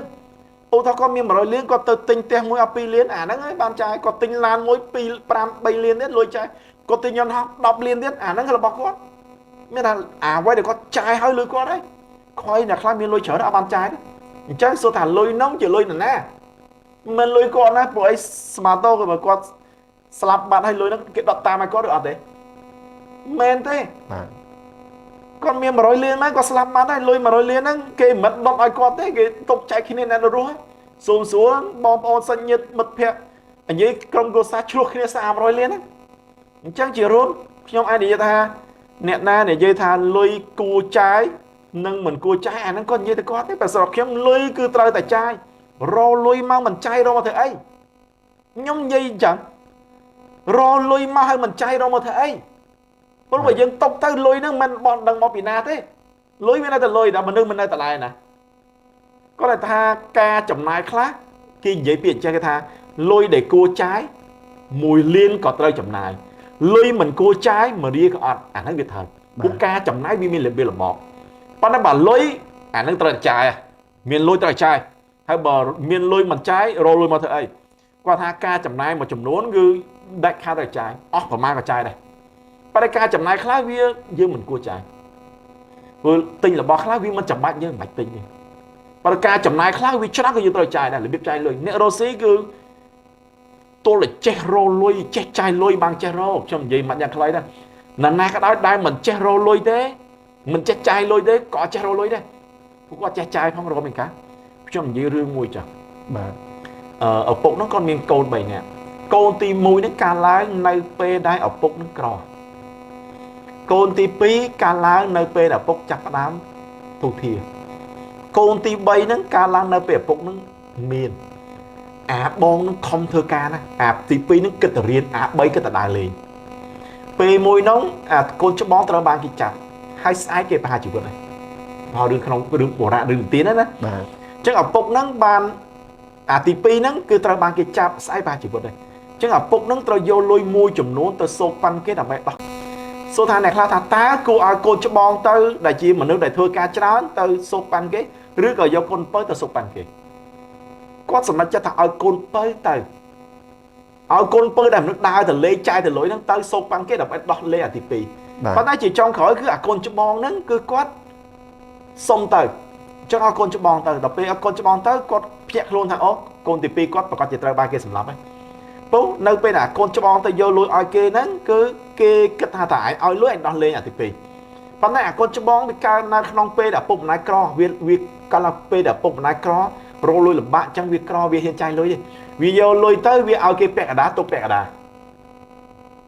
đào pe việc mau với việc bẹt ở tháng việc ao kia hai bẹt đá ở bốc đặt nga món cái nào ố thì pi đã ban kia rồi chẳng lôi khá cái gì tới trái tôi để dương che trái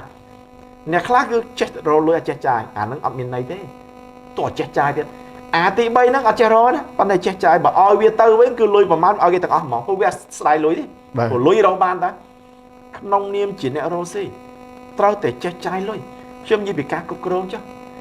miền sệt thay chỉ tráng cứ con asoi miền mà nước chấm nứt tráng thế rồi con bật thế vậy thôi con che tẻ chứ mà nước che tẻ vì nào đây chứ xong mấy ba chấm bón nó cứ cục tiền trưởng và xuân gì dương rosi dương anh đập tẻ vòng môn ái kia này chỉ mùi tiền chứ chỉ rúm lôi cua trái lôi mình cua trái chứ anh như thằng lưới cứ trơi tại trái lôi để dương trái lôi để dương tốt nặng ở phía nào đây số số anh phục đường tiền không rồi lôi nó hay trái đây chưa đâu nhau mình nước ở dưới nơi bây giờ thưa ca rồi xí hot á pe sờ bài chất cứ pe trái lôi thôi dùng vô lôi tự tin là bỏ pra xem như sờ bài chất bỏ hot hay mình che ao rùng quan hôn ai thế hot hay ấp che tin bỏ che sai sọc thế rồi lôi mà thế ấy chưa sờ rộng màu ná lôi trơi tại trái Doctor pe khá miền mặt tây lơi lang tha dương trâu hiên pra bỏ lò pe khá sầm ram nhóm cứ là bỏ dương trâu tại pra lò crop pe về lia đã mình men pe khá pro sân bà lạt tập hiệp dương mình đầu dương ở thà tại dương ở lỗ thà dương mi khai a dương thượng mà ngay mà tận bờ ngày dương mi khai a một bờ gặp lễ khao a thay pi khao a chắc phèo chẳng dương trời miền ngày khác dương trời bẹt hạ cha pe ngày khác dương bẹt à tham mày chẳng ngày nào để miền cam bị thi lõ dương bẹt à tham mấy ngày thom đá bẹt à cha hôm nay cho bà sinh nhà dương miền khao à tham mấy tiếng bẩm pơ dương miền khao à tham mấy bẩm pơ cha bẩm pơ ta không pơ ngay dương bẹt à cha bẹt à tham mày dương bà có thể bẹt à tham mấy rồi ngày chẳng viên mình men thà pe khai dương trời tại pra là bao tùm nớp đi dương trời tại pra là bao tùm nớp là bao pron nứt là bao óc crop pe vì liệt đại à đại dương ai thôi tao bàn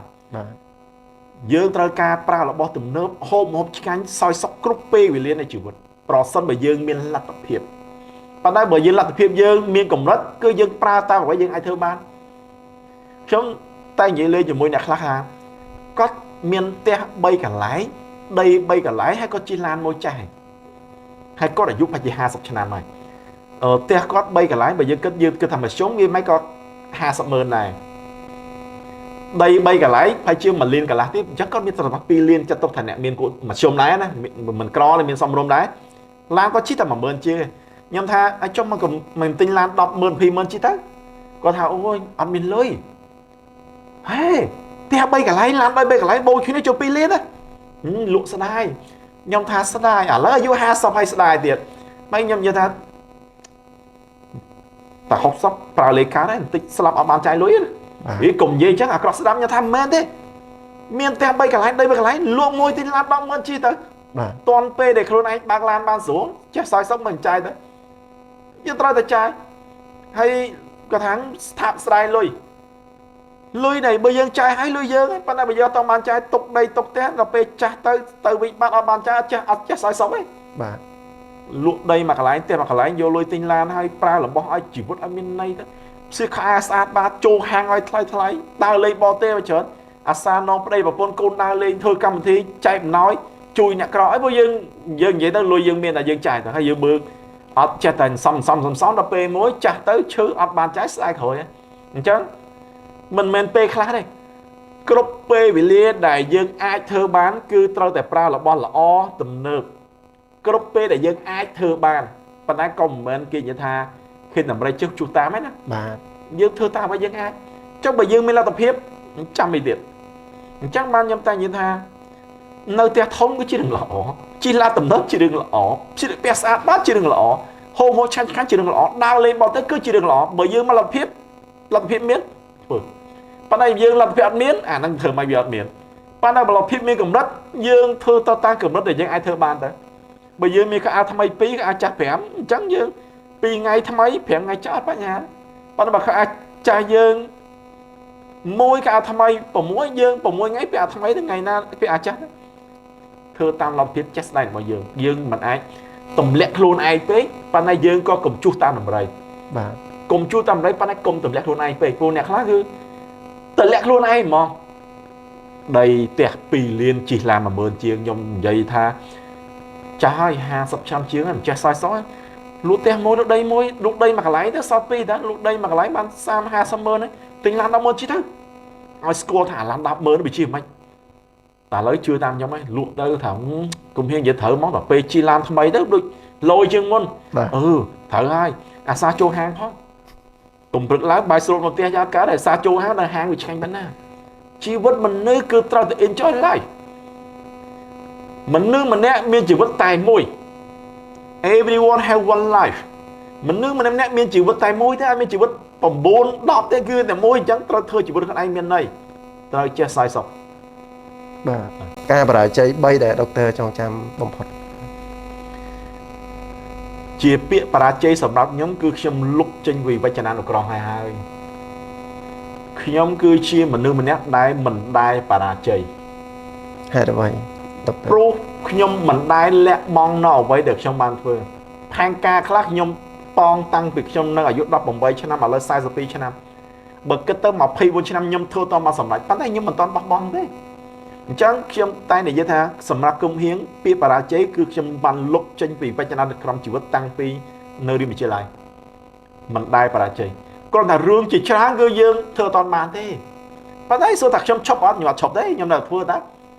dương nơi tại trong thua nó cứ nơi trong nó bà pe liền toàn đó ở cả toàn miên thưa man nó cứ mình toàn men bắt đầu bảo thằng bọc bong món cứ mình đai nhiều rôm tới trong miên cả tăng chất khu tăng mình tại trong thưa ấy hỏi cứ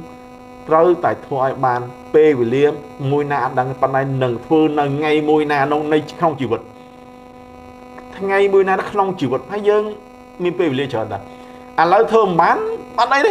tung nó ngày khói thưa bao chục vậy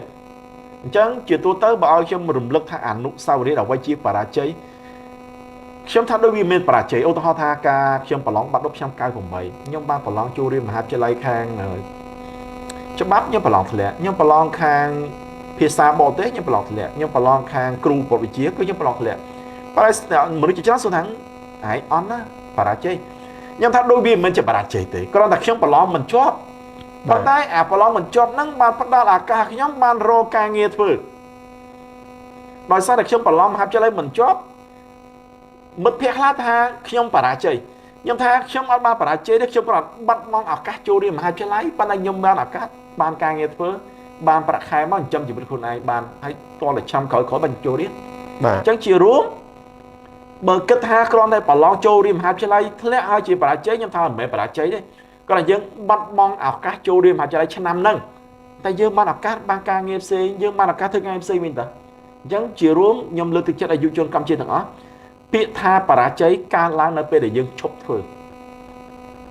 một trong bà lo chụp mà hai chơi lấy chụp trong ca mấy cứ trong châu đi ca mấy đặc trong bà lo thế chẳng nhom ọt ban ảo cá châu đi mình bà chế đó có thằng nhom ọt ban châu đi chân năm nâng nhóm ban bà lon nhóm ban rô càng nghịch với nhóm riêng tới nhóm xăm lôi tới chăm mặt năm pi hoặc phải mình lớn châu riêng mình ta chẳng còn hà bật mò ở các châu riêng phim ban đại ban ở các thơ can phim thơ can hai ban bờ riêng dương chỉ trăm ban lôi 200 mình lớn dương châu riêng tới mình tự khẩu ấy còn hà ở các năng về toàn miền trăm khẩu chẳng nên ha xôm cùng bọc bong nào về dương bong pro sân vào năm một con một cao mấy nhưng bà lon châu riêng hai chơi lại thế hai trong chốt riêng mà chỉ vứt nhưng ở đây mà chơi lại ảnh nó cứ chỉ phải chơi còn sau cái bây giờ bà lo thế hái bà lo thế ở miền lôi châu riêng hay trong bro càng nghe ban hay trong mình riêng là hot mong miền nào trong chốt riêng mà nó nhưng cái thằng cứ chia bà chơi mỗi được trong mình ai đến trong hạt chơi lại còn té trong ban càng nghe thứ trong xăm lối ban nhân riêng này chuẩn là lấy nhắm chọc chưa bằng được chắc nhắm cho tông tha bà lo mình cho riêng hạt chơi lại mình bên chia bà chơi đấy còn là bắt bằng ở các riêng trăm khỏi riêng mình tự khỏi mà Doctor hay là với ban chi rồi dương bà chạy biết tha bà chơi mà nước bà chơi cứ hai phong trong này dây lăng quanh mà nước bà chơi nơi p nào mà nước chốc thơ rừng này nơi p na để dương chốc thơ cứ dương bà chơi hai trong top thơ rừng chỉ chán là mình ban sầm rái ban tay mình bà chơi đấy nhóm thơ rừng chán nhau ta ban sầm rái thế ban tay mình bà chơi đấy còn tha nhóm thơ ta ban sầm rái bà chơi con mình to ma sầm rái p nó nhau đắng đấy bà to ma sầm rái lợi này thấy bó bóng ấy keep doing nói ta thôi anh chứ mua là headline mình nước bà chơi cứ mau bị con bó bóng cháu nó quay để con trong phớ tăng mình to ma sầm rái và bó bóng ở quay dương phớ tăng to ban sầm rái cứ dương nước bà chơi này bà nói bởi dương mình bó bóng cháu thế cứ dương mình mới bà chơi đấy còn là mình toàn ban chục chơi biết là Doctor ban lực lượng đá stop talking start doing chụp nỉ giấy chập đàn thử bên đây thăm mày đấy Doctor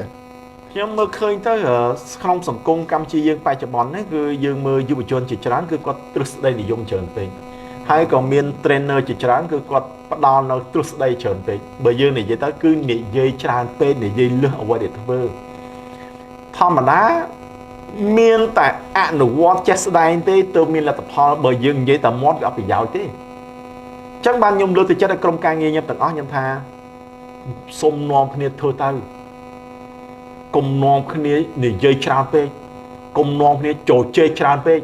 lúc nỉ dây căn tại tràn trò chơi căn tại tràn vì ở tầng mục tê miền tại thơ thế ban tầng mục Doctor vô khơi từ lừa nẹt miền bật còn chỉรู้nó khôngสงคมเยอะคือไอ้ไตแต่เอานิยมในเนี่ยมีเซ็งเซ็งขึ้นเนี่ยให้เนี่ยคลาก็ทักก้นเนี่ยมีนเนี่ยคลาก็ทันเนี่ยกรอนจังไอ้เกสมก็ทันเนี่ยมีนประกอบเนี่ยมันจะชนะก็ทั้งเอาแต่มีนเลยใครจะเนี่ยมีนđấyให้เนี่ยคลาทางเอาเต้มีนเลยก็มันก็จะเนี่ยมีนต่อจิจุยเกย์ได้บางใครจะเนี่ยมีนบางเนี่ยต่อใจถัดใจเอาเนี่ยกรอบางเนี่ยมีนให้เนี่ยคลาก็ทั้งเอาแต่ยังเช่นดังเชิดใครจะมีนเนี่ยจังแค่นี้ยมส้มเนี่ยยังใครทันเนี่ยมีนนั้นวีสองก้อนเลยเนี่ยมีนตามประเทศก็เอาอย่างไรเซ็งเนี่ยบริษัททลอดใหญ่ทานในรบอเมริกจังเนี่ยเมียนคือชิมมันได้เท่าดำน้ำตัวบอลเทบันชาร์ลประเทศกรุ๊ปเปย์วิลเลียได้ก็จังเลยโดยซาตายในบอลเทก็เอาดำไรเธอเนี่ยเมียนคือมันได้เท่าดำน้ำตัวบอลเทบ้านกรุ๊ปเปย์วิลเลียก็จังบ้านนั่นคือทำด้านในประเทศกิจเรื่องคือมันเรื่องหลวงละจังได้ก็ไอเท่าดำน้ำตัวบอลเทกรุ๊ปเปย์ได้ก็จังบ้านคือไม่ในท่าก้อนมินเปบันเอาตาบานแต่มินเปย์ไม่ได้มันมีลอยเฉยนะบันมินเปย์ตีปีก้อนมีสกปรกหล่อตอนมีสกปรกเมียนเป้ก็มีลอยบานบอลเตะบ้านจังหันเนี่ยเมียนจังเราบอลเตะคืออันดับไล่ทานเนี่ยเมียนคือมันรู้แต่เมียนสกปรกหล่อเดิมมันรู้แต่เมียนเป้ไปเรื่อยให้เมียนลอยประเด็นในกิจกรรมเยอะคือเนี่ยเมียนพี่เจอกันทั้งเอาแต่เมียนเตะทมลานตุ่มเนื้อหันเนี่ยเมียนเลยchỉตัวเตะแต่ก็ดังทานลานนั้นจูกจีบอมลูกดังไงให้เตะนั้นเตะลูกไหนเตะเตะดังไงเพราะถ้าเอาแต่เคยลานตุ่มเนื้อเตะทมให้เนี่ยเมียนเลยประเด็นสำหรับช่อมแบบช่อมเอาเดี๋ยวยมในทานเนี่ยเมียนอย่างไร ខ្ញុំធ្លាប់និយាយតាក់ទងនឹងរឿងបងប្អូនណាខ្ញុំថាមានគេសួរខ្ញុំហើយខ្ញុំធ្លាប់និយាយជាមួយគេថាសុខខ្មែរយើងនរណាគេមានជាងគេខ្ញុំថាខ្ញុំអត់ដឹងទេប៉ុន្តែប្រសិនបើយើងវាស់តាមវិធីរបស់ជប៉ុនឧទាហរណ៍ណាបាទនៅជប៉ុនគេមានដូចថាគេថាក្រុមហ៊ុនណាដែលបងប្អូនឲ្យរត់ច្រើនជាងគេអាហ្នឹងក្រុមហ៊ុនមានជាងគេព្រោះធម្មតាតែគាត់បងប្អូនឲ្យរត់ច្រើនជាងគេគឺមានន័យថាការលក់ដូររបស់គាត់បានច្រើនជាងគេបានលឿនច្រើនជាងគេចំណេញជាងគេមកគាត់បងប្អូនជាងគេអញ្ចឹងនៅប្រទេសជាតិនោះគេអត់តម្លៃលើការបងប្អូនច្រើនជាងគឺមានជាងគេចឹងនៅសោះខ្មែរសួរថាតើក្រុមហ៊ុនមួយណាដែលមានជាងគេមនុស្សណាមានជាងគេខ្ញុំអត់ដឹងទេព្រោះយើងអត់មានទិន្នន័យយើងអត់មានទិន្នន័យថាតើក្រុមហ៊ុនធំហ្នឹងគាត់បងមួយឆ្នាំប្រមាណក្នុងមួយឆ្នាំយើងអត់ដឹងទេបើធនាគារយើងអាចដឹងបានថាធនាគារណាដែលបងពុនច្រើនជាងគេអានោះធនាគារធំជាងគេធនាគារដឹងប៉ុន្តែមនុស្សយើងអត់ដឹងទេបាទប៉ុន្តែបើសិនជាបុគ្គលសួរថាតើមិនហៅថាមានសក់ខ្មែរខ្ញុំនិយាយយ៉ាងខ្លីថាអ្នកមានគឺយើងកំណត់យ៉ាងខ្លីថាអ្នកមានគឺជាមនុស្សដែលមិនធ្វើការសោះមិនរោស៊ីសោះក៏មានលុយចូលដែរចែកអស់អាហ្នឹងវាត្រូវជាងព្រោះសក់ខ្មែរគឺឲ្យតម្លៃទៅលើលុយតែអ្នកមានគឺណៃចាប់បណ្ឌិតមកពីប្រទេសណាក៏ដោយអត់លុយគឺគេអត់តម្លៃទេអ្នកឯងចេះយ៉ាងណាក៏ដោយប៉ុន្តែបាត់លុយគេអត់តម្លៃទេអាហ្នឹងយើងត្រូវទទួលស្គាល់នៅកម្ពុជាយើងនៅអាស៊ីអាស៊ានគេច្រើនចឹងនៅក្នុងអាស៊ីយើងគឺរៀនប៉កែល្អហើយប៉ុន្តែអត់លុយគឺអត់ប្រយោជន៍ទេប៉កែមែនពិតប៉ុន្តែរកលឿនបានក៏គេមិនស្អល់តម្លៃដែរអញ្ចឹងនៅក្នុងទ្វីបអាស៊ីយើងពិសេសខ្មែរយើងគឺអត់តម្លៃលុយអញ្ចឹងអ្នកមានគឺជាមនុស្សដែលទោះបីជាគាត់មិនធ្វើការគាត់មិនរកស៊ីក៏ដោយតែយើងមើលគាត់ទិនេច្រើនប៉ុន្តែលុយចាក់អត់ឲ្យអាហ្នឹងអ្នកមានអញ្ចឹងបើសិនជាបងប្អូនចង់ខ្លាចជាអ្នកមានគឺបងប្អូនត្រូវតែចេះពាក្យមួយថាធ្វើម៉េចឲ្យខ្លួនឯងមានចំណូលទាំងមិនបាច់ធ្វើការបាទឧទាហរណ៍ថាគាត់មានធ្វើការណាគាត់មានខុនដូ20កន្លែងគាត់មានដី10កន្លែងគាត់មានលុយ100លានក្នុងធនាគារគាត់ស៊ីលុយការធនាគារលុយទៅជួលចាក់អស់ហ្នឹងអាហ្នឹងអ្នកមានបាទពួកគាត់មានធ្វើអីខំតែគាត់មានដីគាត់មានលុយគាត់មានផ្ទះទុកជួលឲ្យគេយកតការគាត់ចាយមិនអស់អញ្ចឹងខ្ញុំអាចសង្ខេបថាអ្នកមានដែលខ្ញុំចង់និយមន័យនៅសក់ខ្មែរយើងគឺខ្ញុំសំដៅលើបុគ្គលដែលមិនចាំបាច់ធ្វើការមិនចាំបាច់រកស៊ីទេក៏គាត់មានលុយចាយមិនអស់បាទអានោះអ្នកមានត្រង់ថាមានប្រមាណយ៉ាងដឹងទេគាត់ថាមិនធ្វើការមិនរកស៊ីហើយមានលុយចាយទៀតអានោះគាត់អ្នកមានអានោះសម្រាប់និយមនៅសក់ខ្មែរយើងបាទដុកទ័រក៏បានលើកឡើងទៀតដែរថាចង់មានឬក៏ក្រយើងជាអ្នកកំណត់ជារួមគឺនរណាគេជាអ្នកបង្កើតវាសនាឲ្យខ្លួនយើងគឺយើងខ្លួនឯងហ្នឹងហើយចង់មានពីណាគេអ្នកធ្វើយើងមានគឺខ្លួនយើងចង់ក្រគឺខ្លួនយើងហ្នឹងហើយព្រោះអីខ្ញុំតែនិយាយថាព្រំលិខិតគឺជាលិខិតដែលតាព្រំបង្កើតឡើងតាមរយៈសកម្មភាពដែលយើងបានសាងប្រសិនបើយើងរៀនពូកែយើងឧស្សាហ៍ជាយាមយើងខិតខំជាយាមយើងរកបានច្រើនគឺយើងខ្លាចជាអ្នកមានទេប៉ុន្តែបើយើងអន់យើងមិនពូកែយើងធ្វើអីចេះតែមិនទៅមុខហើយយើងរកលឿនបានអានេះយើងក្រហើយអញ្ចឹងគ្មាននរណាម្នាក់ជួយយើងខ្លាចជាអ្នកមានបានក៏គ្មានអ្នកធ្វើយើងខ្លាចអ្នកក្របានដែរគឺមានតែយើងខ្លួនឯងហើយខ្ញុំក៏ធ្លាប់មានមនុស្សជាច្រើនក៏សួរខ្ញុំថា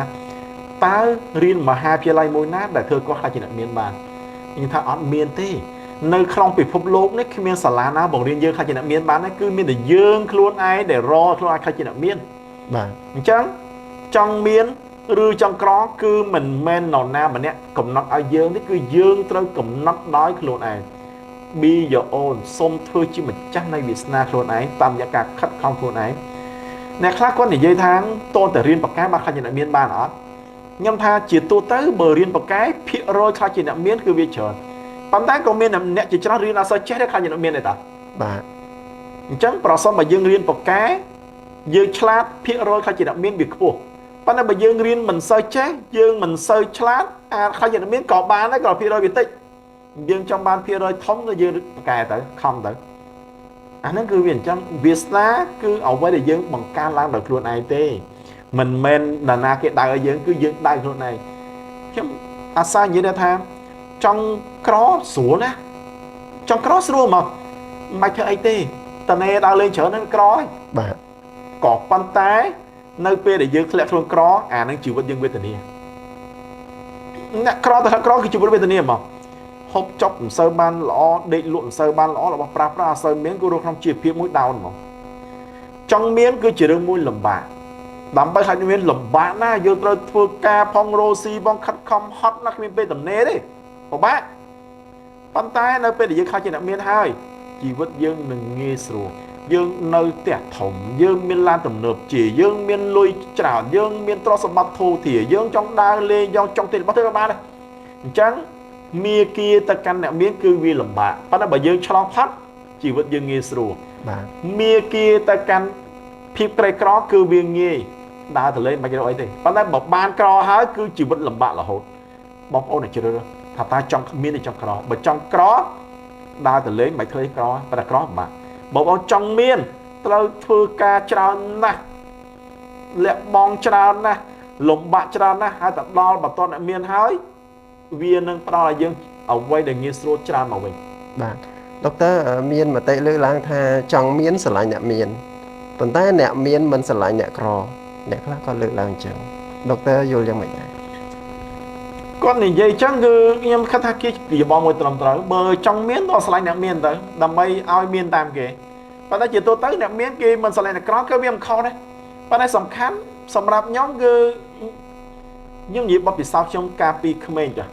ការដែលក្មេងនៅពេលដែលយើងជួបមនុស្សល្បីមួយណាយើងដូចមានអារម្មណ៍ទៅមោទនភាពអស្ចារ្យអញ្ចឹងបាទអញ្ចឹងខ្ញុំឃើញយុវជនជាច្រើនគាត់ឃើញគាត់រាប់អានគាត់បានថតរូបជាមួយអ្នកធំអ្នកមានណាគាត់មានមោទនភាពប៉ុន្តែខ្ញុំអាចចែកបទពិសោធន៍សម្រាប់ខ្ញុំចុះស្គាល់មនុស្សកាន់តែច្រើនជារឿងល្អប៉ុន្តែគ្មាននរណាជួយយើងក្រៅពីយើងខ្លួនឯងទេយើងក្រយើងទៅរាប់អានមានគេងាយរាប់អានយើងទេតោះនិយាយទៅអ្នកមានមករាប់អានអ្នកមាននេះគេពួកអីតើអ្នកក្រទៅរាប់អានអ្នកមានគ្មានអីភាកច្រើនហ្មងមិនទាំងអស់ណាចាំបានផលប្រយោជន៍ទេបាទហើយអ្នកមានគេមិនចូលចិត្តរាប់អានអ្នកក្រអាហ្នឹងក៏មានមិនអាក្រក់ដែរជាទូទៅគេថារាប់អានអ្នកក្របាននេះបានរបៀបមកទីផលប្រយោជន៍វិញណាអញ្ចឹងអ្នកមានគេរាប់អានគ្នាគេអ្នកក្ររាប់អានគ្នាឯងទៅវាមិនមែនជា class social class ឬក៏វណ្ណៈក្នុងសង្គមការបែងចែកប៉ុន្តែជាទូទៅគឺវាត្រូវអញ្ចឹងហើយបើសិនជាយើងថាគេមើងងាយយើងដោយសារយើងក្រគេប្រាប់អានយើងចុះមានអីមិនកំធ្វើខ្លាចខ្លាចអ្នកមានទៅឧទាហរណ៍យើងនិយាយថាគេជិះឡានសរុប10,000,000ហើយយើងជាឡានចាស់មួយហ្នឹងគេមិនដើរវិញយើងហើយបើយើងតូចចិត្តថាគេមិនដើរវិញយើងមិនក៏យើងមិនខំឲ្យមានឡានរាប់$40ជិះដូចគេទេវាដើរចុះចំណងគេហើយជាទូទៅជីវិតមនុស្សម្នាក់មានជីវិតតែម្ដងហើយក៏គ្មានវល់ទៅថ្ងៃសល់មិញទេអញ្ចឹងគឺយើងត្រូវតែ keep moving ដើរទៅមុខហើយសម្លឹងទៅមុខធ្វើអ្វីល្អផុតដែលយើងធ្វើបានគុំមានការយល់ច្រឡំថាអ្នកក្រប្រហែលជាមិនសប្បាយចិត្តយើងអាចមើលឃើញថាអ្នកក្រគឺភាគច្រើនក៏មិនសូវសប្បាយចិត្តយើងអាចមើលឃើញថាអ្នកមានភាគច្រើនសប្បាយចិត្តប៉ុន្តែក៏មិនមែនគ្រប់គ្នាទេយើងគិតជាមធ្យមភាពថាភាគច្រើនបំផុតនៃអ្នកក្រគឺគាត់អត់សប្បាយចិត្តទេប៉ុន្តែក៏មានអ្នកក្រខ្លះរត់នៅដោយមានសុភមង្គលយើងអាចមើលឃើញថាភាគច្រើននៃអ្នកមានប្រហែលជាមានសុភមង្គលប៉ុន្តែក៏មានអ្នកមានខ្លះរត់នៅមានសុភមង្គលទេអញ្ចឹងសម្រាប់ខ្ញុំទោះបីជាមានទោះបីក្រក៏ដោយគឺខ្ញុំមិនឲ្យតម្លៃលើខ្ញុំបានលើថាជីវិតរស់នៅមានសុភមង្គលដែលខ្ញុំតែនិយាយថាផ្ទះធំផ្ទះតូចមិនសំខាន់ទេសំខាន់ដេកលក់ស្រួលបាទឡានថ្លៃឡានថោកឡានថ្មីឡានចាស់មិនសំខាន់បើកទៅមានសុវត្ថិភាពអូខេបាទមានសុវត្ថិភាពមហូបលើតុតិចឬច្រើនមិនសំខាន់ហូបទៅវាឆ្ងាញ់ខ្ញុំអត់តម្លៃលើ3ណាដេកឆ្ងាញ់ហូបស្រួលសប្បាយចិត្តព្រោះអីដូចខ្ញុំនិយាយបបពិសោធន៍ពីក្មេងមកគឺមិនចេះពិបាកចិត្តទេធ្វើម៉េចឲ្យបានហូបឆ្ងាញ់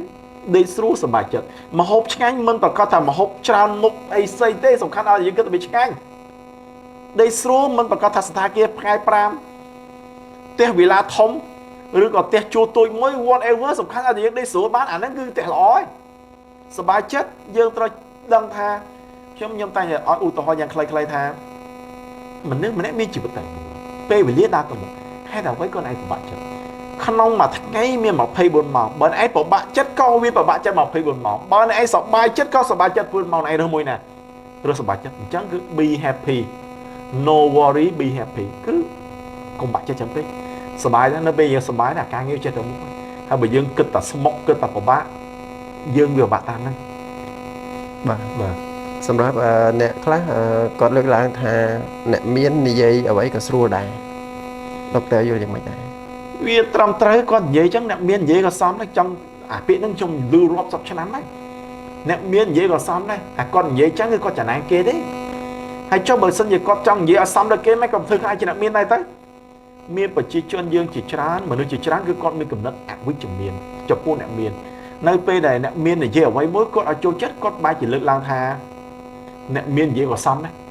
អើយចុះបើអ្នកមាននិយាយសមអញ្ចឹងមិនក៏បើខ្លួនឯងដឹងអញ្ចឹងមិនក៏ខ្លួនឯងមិនខំរកឲ្យខ្លាចជាអ្នកមានគេទៅដើម្បីនិយាយឲ្យសមពាក្យតែមួយហ្នឹងមនុស្សធម្មតានិយាយគ្មានណាចាប់អារម្មណ៍ទេ ដុកទ័រមកដល់ពេលនេះអ្វីដែលដុកទ័រសប្បាយបំផុតបាទ biggest choice អ្វីដែលសប្បាយចិត្តនៅពេលបច្ចុប្បន្នដែលខ្ញុំកំពុងមានគឺយើងបានធ្វើការងារជាច្រើនដែលយើងបានរៀបចំតាំងពីដើមមកបើយើងនិយាយអំពីគ្រួសារគឺយើងបានរៀបចំថាយើងមានគ្រួសារបែបណាយើងមានកូនបែបណាការសិក្សាគ្រួសារយ៉ាងម៉េចគឺយើងរៀបចំហើយអ្វីដែលពួកគាត់ធ្វើវាតាមអ្វីខ្ញុំរៀបចំអញ្ចឹងហើយតើតើនឹងការរកស៊ីក្នុងអាជីវកម្មវិញគឺយើងមានផែនការរយៈពេលមិនមែនអ្វីពេលដែលខ្ញុំធ្វើផែនការខ្ញុំមិនមែនធ្វើរយៈពេល3ឆ្នាំ5ឆ្នាំទេគឺយើងធ្វើរាល់10ឆ្នាំណាអញ្ចឹងខ្ញុំចាប់ផ្ដើមការងារខាងអចលនដំបូងគេដូច2005ឥឡូវ16ឆ្នាំហើយ16ឆ្នាំដែលយើងធ្វើហ្នឹងគឺយើងមានដំណាក់កាលថាតើយើងគួរធ្វើអីយើងគួរធ្វើអីគួរអីគឺយើងសិក្សាយើងធ្វើគម្រោងហ្នឹងខ្ញុំចាំថាការប្រហែលជា6 7ឆ្នាំមុនខ្ញុំបាននិយាយថាវាគ្មានអ្នកគក់ជេរណាខ្លាចជាសិទ្ធិខ្ញុំគឺជាអ្នកគក់ជេរមួយដែលអាចចាស់ភាសានៅក្នុងវិស័យដីធ្លីព្រោះយើងក្រុមហ៊ុនគក់ជេរដីធ្លីហ្នឹងបងប៉ុន្តែកាលពី6 7ឆ្នាំមុនខ្ញុំនិយាយថាដូចមិនទាន់ឃើញអ្នកគក់ជេរណាខ្លាចចិត្តមានអញ្ចឹងពេលដែលខ្ញុំនិយាយចឹងគឺបុគ្គលិកអ្នកខ្លះថាចុះខ្លួនឯងធ្វើអ្នកគក់ជេរហើយនិយាយថាគក់ជេរមិនខ្លាចជាអ្នកមានអញ្ចឹងធ្វើអីប៉ុន្តែអ្វីដែលខ្ញុំចង់និយាយថាខ្ញុំថ្ងៃណាមួយគឺនឹងចាប់ផ្ដើមអភិវឌ្ឍយើងនឹងអភិវឌ្ឍតែយើងកាលពី6 7ឆ្នាំគឺយើងនឹងខ្លាចជាអភិវឌ្ឍពីព្រោះបើយើងមិនខ្លាចអភិវឌ្ឍទេគឺយើងតែគក់ហើយជេរហ្នឹងគឺមិនអាចជាអ្នកមានបានទេវាបានដែរមកគេមករកស៊ីថាយើង1លាន30000ឬក៏20000ឬ10000នេះបានតែប៉ុណ្្នឹងបើយើងលក់ដីមួយ1លានយើងអាចបាន30000 20000ឬ10000តាមចេះស្ដែងទៅប៉ុន្តែ7ឆ្នាំមុនខ្ញុំថាបើគក់ជេរគឺមិនអាចបើយើងនិយាយទៅអ្នកគក់ជេរគឺមិនស្គាល់លុយលានដុល្លារបាយតាណាទេអញ្ចឹងយើងក៏មានកំណត់មួយថាដីគេ500000គេប្រញាប់លុយលក់35000ហើយយើងអត់មិនក៏យើងនាំអ្នកដតីមកទិញ35000គេចំណេញ15000ហើយយើងបាន5000ទៅ10000ហើយយើងដូចជាបានតែប៉ុណ្្នឹងហើយដល់ពេលគេមកទិញចំណេញ5-100000ថ្ងៃក្រោយលក់បាន60000គេចំណេញ20-3000ហើយមិនក៏យើងមិនប្រមូលគ្នាទៅទិញដែរអញ្ចឹងយើងក៏មានកំណត់ថាអត់ទេបើយើងចង់បានលុយច្រើនទិញខ្លួនឯងហ្មងយើងក៏មានមិត្តភក្តិដៃគូហ៊ុនគ្នាទិញយើងចេះទិញដីទៅដល់ពេលទិញទៅលក់បានលុយចេះតែឡើងមានថា10ឡើង12ឡើង12ឡើង15លុយយើងចេះឡើងហើយ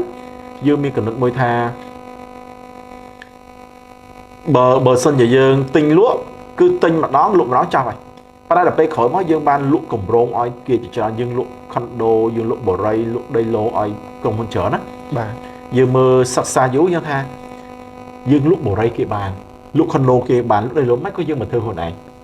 អញ្ចឹងយើងក៏ចាប់ផ្ដើមប្រមូលលុយដែលយើងសន្សំហ្នឹងគឺចាប់ផ្ដើមទិញដីចាប់ផ្ដើមធ្វើម្ដងតិចទៅឥឡូវហ្នឹងគឺយើងសប្បាយចិត្តដោយសារតែអ្វីដែលយើងចាប់ផ្ដើមពីកវេកឆ្នាំងទៅគក់ជេរធ្លាក់ស្លាក់តាមផ្លូវជិះម៉ូតូភ្លៀងហាខ្យល់គឺយើងបានខ្លាចទៅជាក្រុមហ៊ុនមួយដែលមានទាំងផ្នែកគក់ជេរផងផ្នែកវាយតម្លៃផងផ្នែកគ្រប់គ្រងអចលនទ្រព្យផងផ្នែកវិនិយោគដីធ្លីផងនិងអភិវឌ្ឍទៀតបច្ចុប្បន្នយើងប្រវត្តិយើងក្រជារឿងមួយប៉ុន្តែយើងសប្តាហ៍យើងក្រុមហ៊ុនមកអភិវឌ្ឍបូរី2កន្លែងហើយដីឡូមួយកន្លែងហើយសុទ្ធតែទីតាំងល្អតម្លៃល្អអញ្ចឹងគ្រួសារក៏យើងសប្បាយចិត្តអាជីវកម្មសប្បាយចិត្តហើយអ្វីដែលសំខាន់ជាងនោះទៀតគឺសុខភាពខ្ញុំអាចនិយាយថាខ្ញុំគឺមនុស្សដែលមានសុខភាពល្អសុខភាពគឺល្អអញ្ចឹងយើងដូចមនុស្សជាច្រើនក៏ឃើញខ្ញុំតបបាតែគាត់សួរថាអាយុប៉ុណ្ណឹងហើយនៅតបបាទេអានឹងសម្រាប់ក្មេង10 20ឆ្នាំដែរខ្ញុំថាខ្ញុំលេងបាន30ឆ្នាំហើយអញ្ចឹងគឺសុខភាពយើងគឺនៅល្អហើយអ្នកខ្លះសួរថាតើធ្វើម៉េចបានមានសុខភាពល្អបាទជាទូទៅខ្ញុំរវល់ច្រើនធ្វើការច្រើនប៉ុន្តែសុខភាពល្អស្អីខ្ញុំមួយយប់គឺខ្ញុំដេកចន្លោះពី7ទៅ8ម៉ោងរាល់យប់គឺខ្ញុំមិនដែលដេកក្រោម7ម៉ោងទេជាទូទៅយើងគេងនៅម៉ោង9ទៅម៉ោង10ចឹងយើងភ្ញាក់ឡើងម៉ោង5ម៉ោង6 every day គឺ7ថា8ម៉ោងរាល់ថ្ងៃហ្មងហើយពេលដេកគឺអត់ចេះយកសោះទេតែដេកទេអញ្ចឹងគឺកត្តាទី1គឺយើងដេកគ្រប់គ្រាន់កត្តាទី2គឺតើតើអាហារខ្ញុំបើគ្រឿងស្រវឹងបារីស្រាគឺអត់សោះហ្មងខ្ញុំអត់ញ៉ាំប្រើទេ vậy tôi thấy cứ mình phát sáng một chỗ vậy là bên những sọc hiệp dương đó cây la dương chưa bạch chám dương lên cây la chưa bạch chám dương hai tật phong dương lên bao phong dương tật lập phong chứ cái dương cây la chưa bạch chám giờ bị xăm cho lắm dương đi cục rón dương hộp cục rón đi cục rón hay dương mình pra là bo để phơi bắt qua sọc hiệp cây la tiết hay chưa tầm lót tiết để cứ dương khi chưa mình để kích vitamin miền này tha pe được trong này gì ở vậy mối cứ trong gì tờ đừng lo đấy nhưng gì lo con ái gì lo này tây bên đấy à quay đây nè tây à cross mình ót cho mình vậy chẳng như positive chắc à thật ó nó thôi dương mới sọc việc lọ nó pe là dương mới sọc việc lọ carosi dương còn lọ crusa dương là lọ hay nè này sau đó cho chết dương chởn à nông hết khi trường mô tập phiếu cứ phi chụp chơi được dương trong bàn សម្រាប់ដុកទ័រលើកទឹកចិត្តខ្លួនឯងដោយវិធីណាដែរ motivate ជាទូទៅខ្ញុំ motivate ខ្លួនឯងគឺបើយើងចេះស្វែងសិក្សាដើម្បីលើកទឹកចិត្តដល់ខ្លួនឯងខ្ញុំបាននិយាយថាកាលពី 4-10 ឆ្នាំមុនចាស់ដែលខ្ញុំប្រើពាក្យថាយើងជាអណ្ដូងប្រេងកាតអត់ទឹកអណ្ដូងប្រេងកាតអត់ទឹកមានន័យថាយើងគឺតតេឡតអត់មានទេអញ្ចឹងនៅពេលដែលយើងរកលុយបានហើយគឺយើងត្រូវតែលើកទឹកចិត្តខ្លួនឯង ខ្ញុំចាំថាការពី10 ឆ្នាំមុនពេលដែលយើងរកលុយបានហើយយើងត្រូវតែឧទាហរណ៍ថាយើងរកលុយបាន $5,000 យើងត្រូវដក $1,000 មកទិញអ្វីម្យ៉ាងដែលយើងចូលចិត្តពេលដែលយើងបាន $20,000 យើងត្រូវដកប្រហែលជា $2,000 មកទិញអ្វីដែលយើងចូលចិត្តពេលដែលយើងបាន $10,000 មកយើងត្រូវដកប្រហែលជា $10,000 មកទិញអ្វីដែលយើងចូលចិត្តអញ្ចឹងជាការលើកចិត្តខ្លួនឯងគឺយើងគឺបាត់ដៃទទេពេលដែលខ្ញុំរៀបការហើយគឺប្រពន្ធខ្ញុំគឺ0 ពងមាត់យើងមានទេ អញ្ចឹងយើងគឺជាអណ្ដូងប្រេងកាតអត់ទឹកអញ្ចឹងពេលដែលបានលុយគឺយើងទិញម្ដងតិចបានលុយយើងទិញម្ដងតិចបានលុយទិញម្ដងតិចអានេះជាការលើកទឹកចិត្តដល់ខ្លួនឯងព្រោះអីមិនមែនយកលុយមកអោបទេគឺយើងចាត់ទិញបានលុយមកទិញ motivate ខ្លួនឯងយើងទិញដីទិញផ្ទះទិញឡានទិញម៉ូតូទិញរបស់ប្រាប់ហើយយើងដើរលេងសុខក្រៅច្រើនមុន Covid ក្នុងមួយឆ្នាំខ្ញុំទៅសុខក្រៅ10 ដងដើរលេងក្នុងមួយឆ្នាំខ្ញុំដេកនៅបរទេសប្រហែលជាមួយខែដល់មួយខែកន្លះគឺដើរលេងអញ្ចឹងហ្មង ហើយចុះការរស់ស៊ីខ្ញុំថាចុះបើយើងរស់ស៊ី 10 20 ឆ្នាំហើយអត់រស់ស៊ីកន្លះខែមួយខែមានទៅស្អីវាអញ្ចឹងគឺរបៀបលើកទឹកចិត្តរបស់ខ្ញុំគឺរកលុយបានដើរលេងទិញរបស់និយាយទៅគឺចាយលុយមកខ្ញុំចាយលុយច្រើនរកលុយបានគឺខ្ញុំចាយលុយច្រើនមកទិញនេះទិញនោះដើរលេងនេះឲ្យគេអីពេញតែហ្នឹងមកអាហ្នឹងការលើកចិត្តខ្លួនឯងនៅពេលដែលយើងចាយលុយច្រើនយើងសប្បាយចិត្តអាចអាការរកលុយយើងក៏វាមានតាមហ្នឹងដែរអញ្ចឹងបានខ្ញុំនិយាយថាបើសិនជាមិនចេះចាយលុយទេយើងអាចចេះរកលុយទេ អញ្ចឹងបើថាចង់ទៅឲ្យយើងខំរកលុយហើយបានលុយចាយបាទអាចចាយធ្វើយើងសប្បាយចិត្តបាទហេតុអ្វីបានជា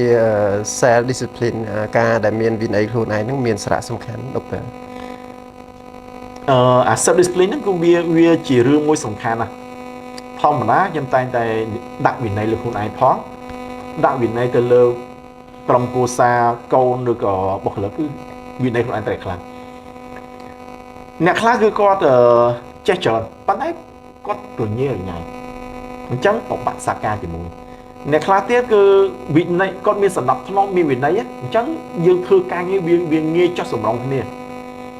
មនុស្សដែលគ្មានវិន័យគឺជាមនុស្សដែលមិនចេះគ្រប់គ្រងលើខ្លួនឯងយើងសាក់គិតមើលថាតើបើគាត់នឹងតែខ្លួនឯងនឹងគ្រប់គ្រងមិនបានផងតើអាចគាត់ធ្វើការធំមិនកើតខ្ញុំគឺជាមនុស្សម្នាក់ដែលដាក់វិន័យខ្លួនឯងតឹងឡើយ និយាយទៅគឺថាដេកម៉ោងម៉ាគឺម៉ោងនឹងហ្មងហើយថាធ្វើអីគឺធ្វើហ្មងថាមិនធ្វើគឺមិនធ្វើហ្មងបាទដល់ពេលយើងធ្វើអញ្ចឹងទៅយើងគឺជា brand មួយជាយហៅដែលគេដឹងថាគំហៀងហ្នឹងគឺនិយាយម៉ាត់ណាធ្វើម៉ាត់ហ្នឹង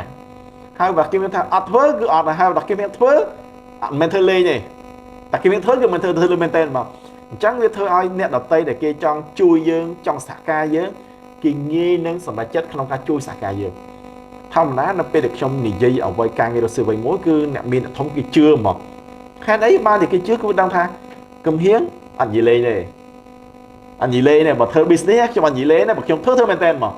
អញ្ចឹងបានមានអ្នកធំអ្នកមានគាត់ជួយគាត់ដឹងគាត់ថាគំហៀងវាតែវាហ៊ាននិយាយវាហ៊ានធ្វើហ្នឹងគឺវាអត់និយាយលេងទេវាធ្វើមែនតើដែលសារយើងមានវិន័យមួយយើងមានទម្លាប់មួយយើងមានការតឹងតែងចំពោះខ្លួនឯងហើយបើយើងដាក់អ្វីមួយហើយគឺយើងធ្វើមែនតើ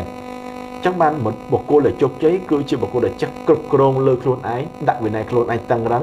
nơi về để cốc krong khuôn anh bán về này khuôn anh bán cứ kia tục chặt quạt phục cái đàn thật quát mà nó nhẹ nhảy បើចង់ជោគជ័យត្រូវតែមានវិន័យខ្លួនឯងតឹងរឹងគ្រប់គ្រងខ្លួនឯងបានល្អយើងគ្រប់គ្រងខ្លួនឯងបានហើយទើបយើងអាចគ្រប់គ្រងអ្នកដទៃនៅការងាររស់ស៊ីផ្សេងៗទៀតប៉ុន្តែបើយើងមិនអាចគ្រប់គ្រងខ្លួនឯងយើងរញ៉េរញ៉ៃហើយអាផ្សេងៗគេទុកចិត្តយើងទេបាទហើយអ្វីបានជាយើងត្រូវមានគោលដៅ goal ដុកទ័រហេតុអ្វីបានយើងត្រូវមានគោលដៅវាដូចជាយើងដូចជាការបើកទូកនៅក្នុងសមុទ្រដោយមានត្រីវិស័យចឹងធម្មតាការបើកទូកនៅក្នុងមហាសមុទ្រគឺវាត្រូវមានត្រីវិស័យបើមានត្រីវិស័យទេគឺអត់វាជុំវិញសត្វទឹកទាំងអស់យើងទៅណាកប៉ាល់នៅក្នុងសមុទ្រអត់មានត្រីវិស័យទេវាអត់ដឹងទៅណាទេបើសិនជាយើងអត់មានត្រីវិស័យដូចជាយើងបណ្ដោយឲ្យទូកឲ្យខ្យល់ហ្នឹងរុញយើងព្រឹកពីឧទាហរណ៍ថាព្រឹករុញពីត្បូងទៅជើងល្ងាចរុញជើងត្បូងទៅមកមួយឆ្នាំហ្នឹងមកកន្លែងនេះហើយមនុស្សអត់មានគោលដៅប្រៀបដូចជាយើងចេញពីផ្ទះយើងឡើងជិះម៉ូតូសួរតាណាអត់ដឹងទេអត់មានគោលដៅវាដូចជាមនុស្សពិការភ្នែកអញ្ចឹងដូចមនុស្សអត់មើលអត់ឃើញអញ្ចឹងយើងត្រូវមានគោលដៅថាយើងទៅណាចង់ធ្វើអីយើងហើយដើម្បីទៅដល់យើងធ្វើមិនយើងចេញពីផ្ទះយើងសៀកខោខ្លីអាយឺតលើជិះម៉ូតូហើយយើងសួរតាណាដឹងទេដល់ពេលទីថាអូខ្ញុំចង់ទៅរតនគិរីហេតុអ្វីក៏យើងជិះសៀកខោខ្លីអាយឺតជិះម៉ូតូទៅរតនគិរីចេញពីពេញទៅមានកាវាទៅបានបើវាមិនមែនជាវិធីសាស្ត្រដែលល្អប៉ុន្តែយើងត្រូវទៅដើម្បីរតនគិរីបានដល់យើងរៀបចំមានខោអាវមានស្អីប្រើឡានអីបានទៅកើតអញ្ចឹងអត់មានគោលដៅគឺមានតែគ្មានការរៀបចំគឺយើងអត់ដឹងថាយើងធ្វើអីទេមនុស្សម្នាក់ដែលគ្មានគោលដៅប្រៀបដូចជាការបើកកប៉ាល់ក្នុងមហាសមុទ្រដែលគ្មានត្រីវិស័យប្រៀបដូចជាការធ្វើដំណើរដែលមិនដឹងទៅណាអត់រៀបចំបានទេអញ្ចឹងគឺប្រសិនបើយើងខ្លួនឯងមិនទាំងដឹងថាយើងចង់បានអីផងហ្នឹងយើងខ្លួនឯងមិនទាំងដឹងថាយើងចង់ទៅណាផងអញ្ចឹងលទ្ធផលគឺវាសរោបងមាត់ត្រូវតែមានគោលដៅហើយត្រូវប្រើគ្រប់វិធីសាស្ត្រដើម្បីទៅដល់គោលដៅហ្នឹងយើងដឹងថាយើងចង់ទៅរតនគិរីអញ្ចឹងយើងដឹងថាដើម្បីទៅរតនគិរីបានតែយើងត្រូវចំខោអាវប្រមាណឈុតយើងប្រើមធ្យោបាយធ្វើដំណើរអីជិះឡានជិះម៉ូតូឬក៏ជិះតាក់ស៊ីឬយើងហើយយើងត្រូវមានគោលដៅត្រូវធ្វើអត់អស់ហ្នឹងមានគោលដៅគឺមានន័យថាយើងងឹតសូនមកដល់តាណាហ្នឹងមានគោលដៅគឺមានន័យថាយើងដឹងថាយើងធ្វើអីហើយយើងនឹងរៀបចំវិធីសាស្ត្រគ្រប់យ៉ាងដើម្បីធ្វើការងារនោះបាទពិសេសមែនតើដុកទ័រសម្រាប់ដុកទ័រផ្ទាល់តើសុភមង្គលមានន័យថាម៉េចដែរយមន័យសុភមង្គលខ្ញុំធ្លាប់និយាយពាក្យថាយើងមិនអាចលះបង់ភាពជោគជ័យដើម្បីសុភមង្គលឬលះបង់សុភមង្គលដើម្បីភាពជោគជ័យហើយមនុស្សជាច្រើនគាត់មិនយល់ថាស្អីគេសុភមង្គលសុភមង្គលគឺវាទាមទារនៅកត្តាច្រើនយ៉ាងប៉ុន្តែសរុបយ៉ាងខ្លីទេ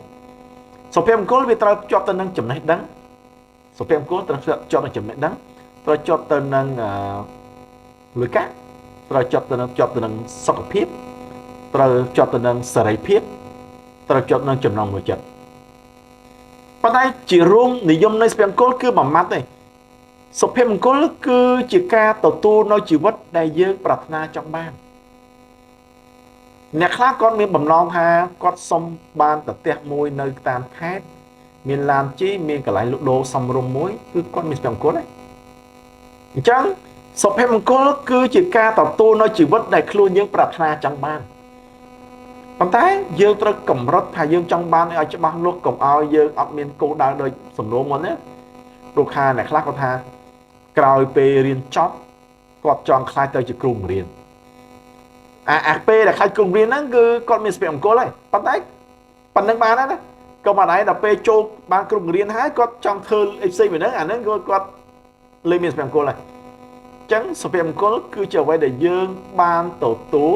ហើយពេញចិត្តក្នុងជីវិតយើងមិនប្រកាសថាយើងមានលុយរាប់រយលានមិនប្រកាសថាយើងនៅផ្ទះធំជិះឡានទំនើបមានរបស់ប្រើប្រាស់មានសពអ្វីគ្រប់យ៉ាងទេជួនកាលអ្នកខ្លះគាត់មានគ្រប់យ៉ាងប៉ុន្តែគាត់ដេកអត់លក់ហូបមិនឆ្ងាញ់គិតច្រើនឈឺច្រើនហើយសួរថាអាឋានៈបណ្ឌស័ក្តិកិត្តិយសទ្រព្យសម្បត្តិអំណាចគាត់នឹងយកមកធ្វើអីប៉ុន្តែផ្ទុយមកវិញអ្នកខ្លះគឺគាត់អត់មានទ្រព្យសម្បត្តិឋានៈបណ្ឌស័ក្តិទេគាត់រស់នៅជីវិតធម្មតាប៉ុន្តែគាត់ហូបឆ្ងាញ់ដេកស្រួលសប្បាយចិត្តរាល់ថ្ងៃអានោះគាត់មានសុភមង្គលអញ្ចឹងសុភមង្គលគឺជាជីវិតមួយដែលយើងរស់នៅក្នុង the way ក្នុងរបៀបដែលយើងចង់បានហើយមនុស្សម្នាក់ៗគឺខុសគ្នាទាំងអស់បាទ លើសពីនឹងទៅទៀតតកតងជាមួយនឹង quality of life គុណភាពជីវិតសម្រាប់ដុកទ័រតើដុកទ័រឲ្យនិយមន័យយ៉ាងម៉េចដែរ ខ្ញុំបែរចែកច្បាស់ហ្មងអំពីគុណភាពនៃជីវិតហ្នឹងខ្ញុំតែនិយាយទៅពេលដែលខ្ញុំនិយាយទៅអ្នកខ្លះក៏ភ្ញាក់ព្រឹកខ្ញុំសួរថាតើក្នុង1ម៉ោងមានប្រមាណក្នុងមួយថ្ងៃមានប្រមាណម៉ោង24ម៉ោងខ្ញុំសួរថាតើក្រុមហ៊ុនជាទូទៅឲ្យមនុស្សធ្វើការប្រមាណម៉ោង8ម៉ោង 8ម៉ោង ជាទូទៅមនុស្សត្រូវការដេកប្រមាណម៉ោង8ម៉ោងហេតុអ្វីបានជាដេក8ម៉ោងធ្វើការរស់ស៊ី8ម៉ោងចុះ8ម៉ោងធ្វើអីជាទូទៅគឺ24/3ស្មើនឹង8ចុះដេក8ធ្វើការ8ចុះ8ម៉ោងធ្វើអី8ម៉ោងហ្នឹងគឺធ្វើការងារមួយចំនួនអញ្ចឹងគឺអា quality of life គុណភាពជីវិតហ្នឹងគឺការធ្វើឲ្យយ៉ាងម៉េចជីវិតមានតុល្យភាពក្រុមហ៊ុនធ្វើការមួយទឹក5ទៅ6ថ្ងៃគ្រប់អាជីវកម្មទាំងអស់គ្រប់មនុស្សធ្វើការរស់ស៊ីអស់គឺត្រូវមានតុល្យភាពនៃជីវិតខ្ញុំនិយាយពាក្យថាបើពេលធ្វើគឺធ្វើមែនតើប៉ុន្តែបើលេងគឺលេងមែនតើអញ្ចឹងគឺដើម្បីជីវិតយើងមានតុល្យភាពបានគឺពេលដែលយើងធ្វើ business គឺយើងត្រូវធ្វើ focus ទៅលើនឹង 100% ប៉ុន្តែបើពេលដើរលេងខាងហ្នឹងគឺត្រូវដើរលេងអញ្ចឹងមកពេលដើរលេងអញ្ចឹងមកហើយខ្ញុំធ្លាប់បាននិយាយជាមួយបុគ្គលិកជាមួយជាច្រើនថាមនុស្សប្រុសស្អីក៏ត្រូវតែចេះដែរកុំនិយាយថាមិនចេះអ្នកខ្លះថាខ្ញុំបងអើយខ្ញុំអត់ចេះទេកុំនិយាយត្រូវតែចេះគុណភាពនៃជីវិតហើយខ្ញុំតែនិយាយថាជីវិតមានតែមួយណាអញ្ចឹង quality of life គឺជាការប្រើ quality of life ឬគុណភាពជីវិតគឺជាការប្រើពេលវេលា24ម៉ោងឲ្យមានន័យយើងមិនអាចថាម៉ោងធ្វើការឲ្យយើងលេងសើចវាតែមិនត្រូវម៉ោងផឹកស៊ីឲ្យយើងទៅនិយាយការងារក៏វាមិនត្រូវនិយាយចំនាំគ្នាទៅច្រៀងខារ៉ាអូខេយកសភៅទៅអានវាមិនត្រូវពេលគេពងច្រៀងឲ្យឯងទៅអានសភៅចូលកន្លែងផឹកស៊ីឯងយកសភៅព្រះគម្ពីរមកអានវាមិនត្រូវអញ្ចឹងគឺ quality of life គុណភាពជីវិតគឺការប្រើប្រាស់ពេលវេលាប្រចាំថ្ងៃជីវិតឲ្យវាចំសាច់រឿងបាទពិសេសមែនតើសម្រាប់ថ្ងៃនេះជាចុងក្រោយនេះដុកទ័រមានមតិយោបល់យ៉ាងម៉េចដើម្បីចែកជូនទៅដល់យុវជនកម្ពុជាបាទជាសារបញ្ចប់នៅក្នុងកម្មវិធីថ្ងៃនេះអ្វីដែលខ្ញុំចង់និយាយទៅកាន់យុវជនកម្ពុជាគឺថាអ្នកគឺជាសសរទ្រូងនៃប្រទេសជាតិប្រសិនបើអ្នកខ្សោយប្រទេសជាតិនឹងខ្សោយប្រសិនបើអ្នកខ្លាំងប្រទេសជាតិនឹងខ្លាំងដោយសារអ្នកតើអ្នកចង់ឲ្យប្រទេសជាតិរបស់អ្នកខ្លាំងឬក៏ខ្សោយប្រសិនបើអ្នកគិតថាប្រទេសជាតិអ្នកខ្សោយក៏ខ្សោយទៅអញ្ចឹងអ្នកបណ្ដាលខ្លួនអ្នកខ្សោយចុះប៉ុន្តែប្រសិនបើអ្នកគិតថាប្រទេសជាតិអ្នកត្រូវតែខ្លាំងនោះអ្វីដែលយើងត្រូវធ្វើគឺអ្នកត្រូវតែខ្លាំងតាមរយៈការសិក្សារៀនសូត្រឲ្យបានច្រើនពីព្រោះអ្នកគឺជាសសរស្ទូលនៃប្រទេសជាតិអ្នកគឺជាអ្នកទ្រសេដ្ឋកិច្ចនយោបាយសង្គមជាតិនៅថ្ងៃក្រោយប្រសិនបើពូជអ្នកទាំងអស់គ្នានៅក្មេងរៀនឲ្យបានច្រើនចេះដឹងច្រើនខ្លាំងប៉កែប្រទេសយើងនឹងរីកចម្រើនគ្រប់ផ្នែកប៉ុន្តែបើយើងខ្សោយគឺយើងមិនអាចរីកចម្រើនបានទេគុំសួរថាតើកម្ពុជាបានធ្វើអ្វីចំពោះអ្នកប៉ុន្តែសួរថាតើអ្នកបានធ្វើអ្វីខ្លះចំពោះកម្ពុជាហើយនៅអញ្ចឹងគាត់ថាយើងបានធ្វើអ្វីដល់ប្រទេសជាតិហើយនៅអញ្ចឹងអ្វីដែលយើងត្រូវតែធ្វើក្នុងនាយកកម្ពុជាគឺយើងចង់បានអនាគតកម្ពុជាដ៏ខ្លាំងក្លាមួយតាមរយៈយុវជនដ៏ខ្លាំងក្លាមួយដែលពោពេញដោយចំណេះដឹងពងពោះជ្រៅចេះដឹងច្រើនហើយរឹងមាំក្លាហាននៅពេលដែលប្រទេសណារួមទាំងកម្ពុជាដែលមានយុវជនច្រើនរៀនពូកែក្លាហានឧស្សាហ៍ជាយាមប្រឹងប្រែងពួកគាត់នឹងធ្វើឲ្យប្រទេសនឹងរីកចម្រើនទៅមុខគ្រប់ផ្នែកសេដ្ឋកិច្ចរីកចម្រើនបច្ចេកវិទ្យារីកចម្រើននយោបាយមានលំនឹងផ្ទុយមកវិញបើយុវជនមិនខ្លាំងទេខ្សោយទេអានឹងក្រហើយលំបាកពេលដែលក្រគេមើលងាយកំខឹងព្រោះតែយើងអន់គេមើលងាយមកពីយើងអន់មកគេមើលងាយចុះបើយើងខ្លាំងគេអាមើលងាយយើងអានេះជាសារដែលខ្ញុំមាននៅក្នុងថ្ងៃនេះបាទសង្ឃឹមថាការចែករំលែកពីដុកទ័រអុកញ៉ាគឹមហៀងនៅថ្ងៃនេះនឹងមានប្រយោជន៍ដល់យុវជនកម្ពុជាគុណច្រើនដុកទ័របាទគុណច្រើនបាទនៅក្នុងកម្មវិធីភ្នំពេញរៀលថ្ងៃនេះនឹងមានការសួរសំណួរខ្លីៗដល់វាគ្មិនបន្តទៀតបាទបុគ្គលពីប្រវត្តិសាស្ត្រដែលអ្នកចង់អញ្ជើញញ៉ាំអាហារជាមួយបើសិនជាមានឱកាសហើយអញ្ជើញនរណាម្នាក់ញ៉ាំបាយជាមួយ ជាទូទៅខ្ញុំសម្រាប់ខ្ញុំគឺនៅក្នុងពិភពលោកនេះខ្ញុំមានបុគ្គល3នាក់ដែលជាបុគ្គលគំរូដែលខ្ញុំតែងតែគោរពហើយរៀនតាមនៅអាមេរិកគឺខ្ញុំមានបំណងមកសិនថាថ្ងៃមួយណាដែលខ្ញុំទៅអាមេរិកមកឱកាសគឺខ្ញុំចង់អញ្ជើញដូណាល់ត្រាំញ៉ាំអាហារពេលល្ងាចជាមួយអានេះគឺនៅកូរ៉េនៅអាមេរិកប៉ុន្តែបើសិនជាសម្រាប់សម្រាប់នៅកូរ៉េគឺខ្ញុំស្រឡាញ់លោកម្នាក់ប៉ុន្តែខ្ញុំមិនដឹងថាគាត់នៅរស់អត់ទេណាគឺស្ថាបនិកក្រុមហ៊ុន Daewoo ដែលគាត់បានសរសេរមួយគឺតាក់ទងទៅនឹងគ្រប់មេគាសុទ្ធតែក្រៅដោយមាសវាគឺជាសភៅមួយដែលបានកែប្រែផ្លាត់កំណត់ខ្ញុំ180ដឺក្រេមុនពេលខ្ញុំអានសភៅគ្រប់មេគាសុទ្ធតែក្រៅដោយមាសហើយនឹងអានចប់គឺខ្ញុំខ្លាចជាមនុស្សដែលការគិតខុសខ្ញុំ180ដឺក្រេ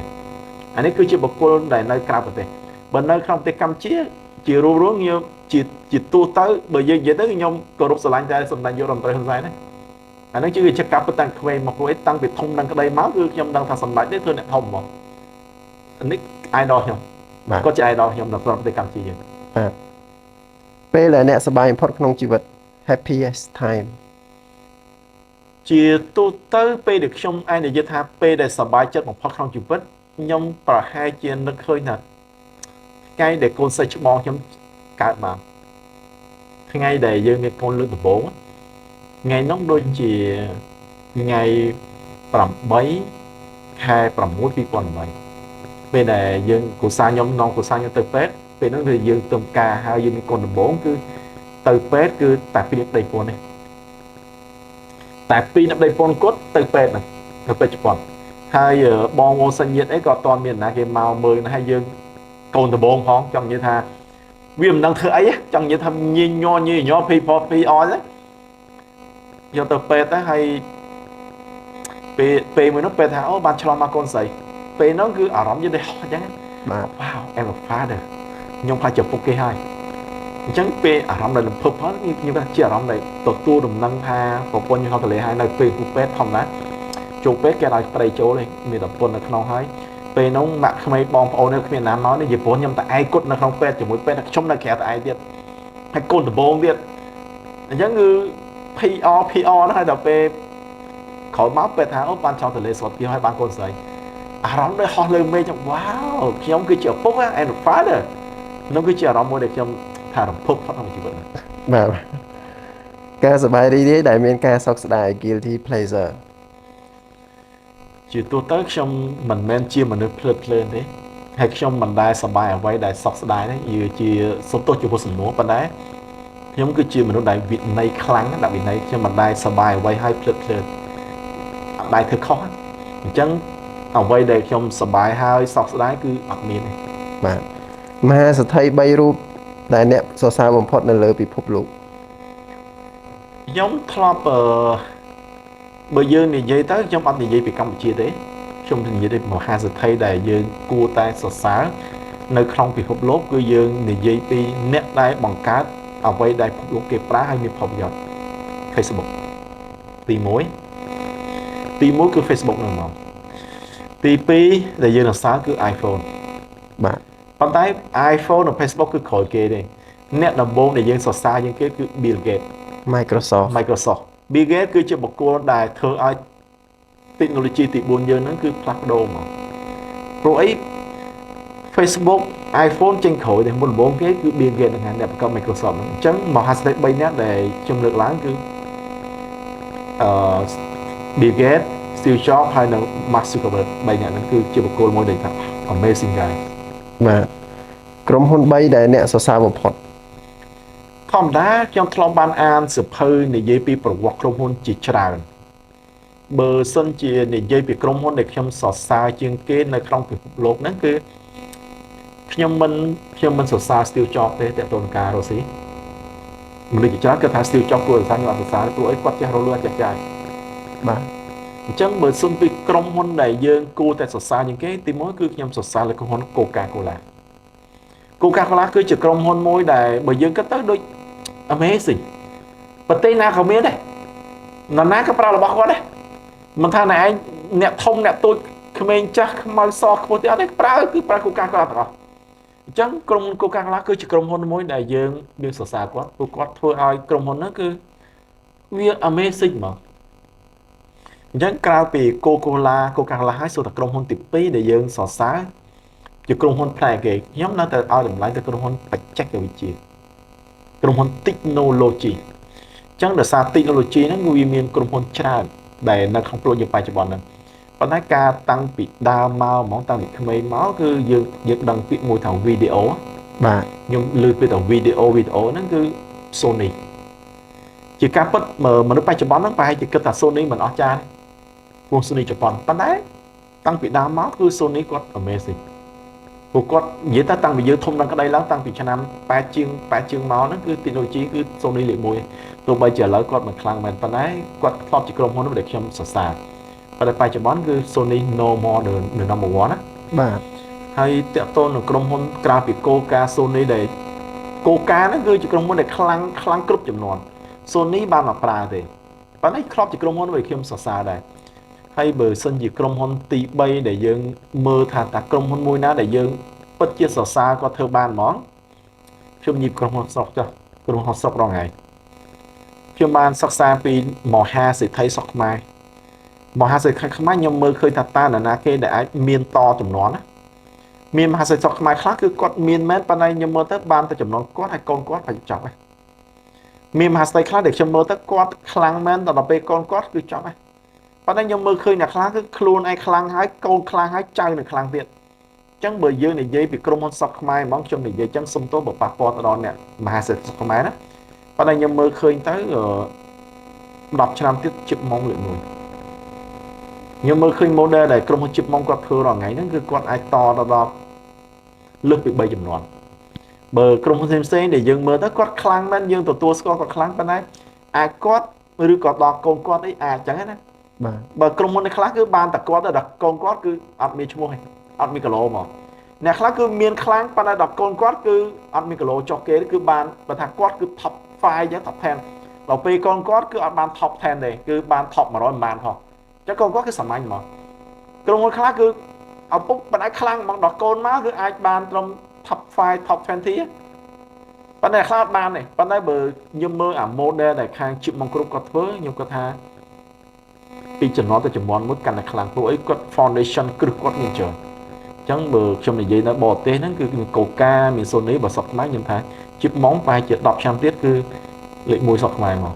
ក្រុមហ៊ុនតែឥឡូវដំណាលណាគាត់ណា10ឆ្នាំទៀតចាញ់ជិបម៉ងទៅនេះជាកំណត់តខ្លួនទេប៉ុន្តែចេះស្ដាយយ៉ាងដឹងណាបើយើងមើលឃើញនេះជិបម៉ងពិតជាខ្លាំងមែនបច្ចុប្បន្នហ្នឹងហើយនៅថ្ងៃណាគាត់បាទប្រាថ្នាអច្ឆរិយៈដែលអ្នកចង់បាន super power wish បើជាសំណួរមួយដែលយើងល្អបើសិនជាយើងមានប្រាថ្នាយើងសុំអ្វីខ្ញុំបើសិនជាខ្ញុំមានប្រាថ្នាមួយគឺខ្ញុំសុំឲ្យបានប្រាថ្នាច្រើនដើម្បីខ្ញុំអាចប្រាថ្នាអ្វីដែលខ្ញុំចង់បានគ្រប់ពេលវេលាបាទប្រទេស3ដែលអ្នកចង់ទស្សនាបំផុតជារួមតាំងពីដើមមកប្រទេសដែលយើងចង់ទស្សនាបំផុតគឺយើងបានទៅហើយទី1គឺអាមេរិកយើងបានទៅហើយទៅច្រើនដងទៀតទី2ប្រទេសដែលគិតថាស្អាតជាងគេដែលយើងប្រាថ្នាចង់ទៅដែរគឺប្រទេសស្វីសក៏យើងទៅហើយដែរហើយប្រទេសមួយទៀតដែលយើងគិតថាឡយដែលយើងរំភើបបំផុតមកពេលយើងទៅគឺជប៉ុនប៉ុន្តែប្រទេស3យើងបានធ្វើទៅហើយវាពិតជាសមនឹងអ្វីដែលយើងប្រាថ្នាមែនបាទសៀវភៅ2ក្បាលដែលអ្នកចង់អានបំផុតសៀវភៅ2ក្បាលដែលខ្ញុំចង់អានជាងគេគឺខ្ញុំបានអានមួយហើយគឺសៀវភៅមួយដែលលោកគីមឆូវុនដែលជាស្ថាបនិកក្រុមហ៊ុន Daewoo ខ្ញុំអានសៀវភៅហ្នឹងតាំងពីប្រហែលជា21ឆ្នាំមុនមកតាំងពីឆ្នាំ2000ខ្ញុំអានសៀវភៅហ្នឹងហើយសៀវភៅមួយទៀតដែលខ្ញុំចង់អានដែរគឺសៀវភៅដែលខ្ញុំសរសេរឡើងខ្លួនឯងប៉ុន្តែខ្ញុំអត់បានអានវាទេដោយសារតែយើងអត់បានសរសេរអញ្ចឹងគឺយើងបានចែករំលែកបទពិសោធន៍ច្រើននៅក្នុងសង្គមទាំងនៅខ្មែរទាំងនៅបរទេសហ្នឹងយើងបានចងក្រងឯកសារច្រើនតែយើងអត់តមានពេលដើម្បីខំបាញទាំងអស់នេះចេញជាសៀវភៅទេអញ្ចឹងសៀវភៅដំបូងដែលខ្ញុំចង់អានគឺខ្ញុំអានហើយសៀវភៅគ្រប់មេគាសតក្រាមាសរបស់ស្ថាបនិកក្រុមហ៊ុន Daewoo សៀវភៅទី2គឺសៀវភៅដែលខ្ញុំហ៊ានសរសេរឡើងខ្លួនឯងដែលខ្ញុំនឹងចេញសៀវភៅនៅថ្ងៃមួយណាដែលសំរុំតិចពុះពេលបច្ចុប្បន្នហ្នឹងគឺពេលវេលាយើងវាលឿនពេកយើងមានពេលអង្គុយសិក្សាហ្នឹងតែខ្ញុំគិតថាមិនយូរទេយើងនឹងចេញសៀវភៅមួយដែលនិយាយអំពីបទពិសោធន៍នៅក្នុងអាជីពរបស់ក្រុមហ៊ុនហ្នឹងខ្ញុំនឹងសរសេរក្នុងសៀវភៅហ្នឹងមកបាទឈ្មោះអាហារ3មុខដែលអ្នកមិនចេះញ៉ាំអាហារ3មុខដែលខ្ញុំមិនចេះញ៉ាំជាទូទៅខ្ញុំអត់ចេះហូបប្រហុកទេវាជារឿងមួយចម្លែកបាទខ្ញុំអត់ចេះមកហូបទេហើយទី2មកហូបដែលខ្ញុំអត់ហូបគឺម្ទេសហាលហើយអត់ចេះហូបទេ ហើយមកហូបទី3ជាទូទៅដែលមកហូបទី3ដែលខ្ញុំមិនហូបខ្ញុំហូបគ្រប់យ៉ាងលើកលែងតែតុកអកអីដែលខ្ញុំនិយាយពាក្យថា I eat any animal with leg except chair and table បាទ ជាទូទៅខ្ញុំហូបតែអស់ខ្ញុំអត់ចេះតទេប៉ុន្តែប្រហុកហើយនឹងម្ទេសនេះខ្ញុំអត់ហូបទេបើក្រៅពីហ្នឹងខ្ញុំហូបបាន បាទពេលចុងក្រោយដែលអ្នកយំ ពេលចុងក្រោយដែលខ្ញុំយំពេលដែលម្ដាយខ្ញុំស្លាប់ឆ្នាំ1997គឺជាពេលដែលខ្ញុំយំចុងក្រោយមកគឺខ្ញុំអត់អាចយំទេទោះបីជារឿងពិបាកយ៉ាងណាក៏ខ្ញុំអត់យំដែរពេលខ្លះគឺមានអារម្មណ៍ថាតូចចិត្តយើងពិបាកពេលយើងតូចចិត្តពីក្មេងយើងតូចចិត្តយើងលំបាកវេទនាយើងអាចស្រក់ទឹកភ្នែកដល់មិនដឹងខ្លួនណាប៉ុន្តែឲ្យខ្ញុំយំហ្មងគឺ97ជាពេលចុងក្រោយដែលខ្ញុំយំអាហ្នឹងគឺយំពិតហ្មងពេលម្ដាយខ្ញុំស្លាប់ក្រោយមកយើងបានឆ្លងកាត់ជីវិតជាក្មេងកំព្រាម្ដាយយើងរស់នៅតាមវត្តអារាមយើងធ្វើការតាំងពីម៉ោង6ល្ងាចដល់ម៉ោង2ភ្លឺចេញយើងលំបាកយើងខ្វះខាតយើងអត់មានស្អីទាំងអស់ប៉ុន្តែខ្ញុំអត់ដែរយំទេពួកអីខ្ញុំគិតថាតើខ្ញុំយំបានអីមកវិញវាអត់បានផលប្រយោជន៍អញ្ចឹងយើងអត់យំប៉ុន្តែជួនពេលនោះគឺយើងដេកទៅយើងគិតសមាសយើងស្រក់ទឹកភ្នែកមកយើងថាហេតុអ្វីក៏ខ្ញុំពិបាកមិនចង់និយាយថាខ្ញុំគឺថាយើងជួបរឿងពិបាកច្រើនមិនយើងធ្វើអីវាមិនបានអញ្ចឹងណាស្រក់ទឹកភ្នែកមែនប៉ុន្តែមិនមែនយំទេអញ្ចឹងខ្ញុំអាចនិយាយថាពេលម្ដាយស្លាប់គឺជាពេលចុងក្រោយដែលខ្ញុំយំហើយឥឡូវខ្ញុំមិនមានរឿងទៅយំទេព្រោះអីយើងគ្រប់គ្រងអារម្មណ៍ខ្លួនឯងបានដឹងរឿងបាទអ្វីដែលអ្នកខ្លាចបំផុត ខ្ញុំមនុស្សខ្ញុំអត់ខ្លាចខ្មោចក៏ខ្ញុំអត់ខ្លាចដែរខ្ញុំបើយើងនិយាយទៅគឺដូចខ្ញុំនិយាយថាខ្ញុំធ្លាប់នៅវត្តមហាមន្ត្រីរយៈពេល6ឆ្នាំហើយចែកដីគឺកន្លែងដែលខ្ញុំអង្គុយលេងហូបបាយទៅលេងទៅណាអញ្ចឹងជាទូទៅគឺខ្មោចខ្ញុំអត់ខ្លាចហ្មងហើយមនុស្សក៏ខ្ញុំអត់ខ្លាចដែរអ្វីដែលខ្ញុំខ្លាចផុតដែលខ្ញុំនិយាយច្រើនដងនេះគឺខ្ញុំខ្លាចសេចក្តីក្រខ្ញុំខ្លាចសេចក្តីក្របំផុតអាក្រគឺខ្ញុំខ្លាចផុតហ្មងអញ្ចឹងខ្ញុំមិនអាចក្របានទេព្រោះខ្ញុំខ្លាចក្របាទអ្វីដែលជាទេពកោសល្យសម្ងាត់របស់អ្នក Secret Talent Secret Talent របស់ខ្ញុំមានមួយដែលមនុស្សជាច្រើនមានគឺខ្ញុំជាមនុស្សហ៊ានស៊ីហ៊ានសងមនុស្សជាច្រើនគឺគាត់មិនហ៊ានដូចខ្ញុំទេខ្ញុំលក្ខណៈជាធម្មជាតិដែលយើងដឹងខ្លួនឯងគឺជាមនុស្សដែលហ៊ានមានសេចក្តីក្លាហានហើយហ៊ានតែធ្វើអ្វីមួយគឺ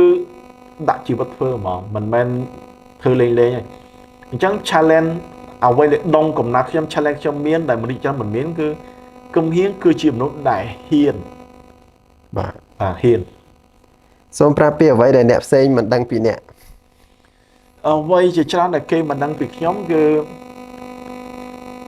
មនុស្សជាច្រើនក៏គឺមកគំហៀងក៏គាត់មិនដឹងទេគាត់គិតថាគំហៀងជាមនុស្សប្រកែឆ្លាតអីប៉ុន្តែខ្ញុំសូមជម្រាបនឹងវិញថាគំហៀងមិនមែនជាមនុស្សប្រកែឬឆ្លាតដូចមនុស្សជាច្រើនគិតទេគាត់ថាគំហៀងខំជាងអ្នកដទៃច្រើន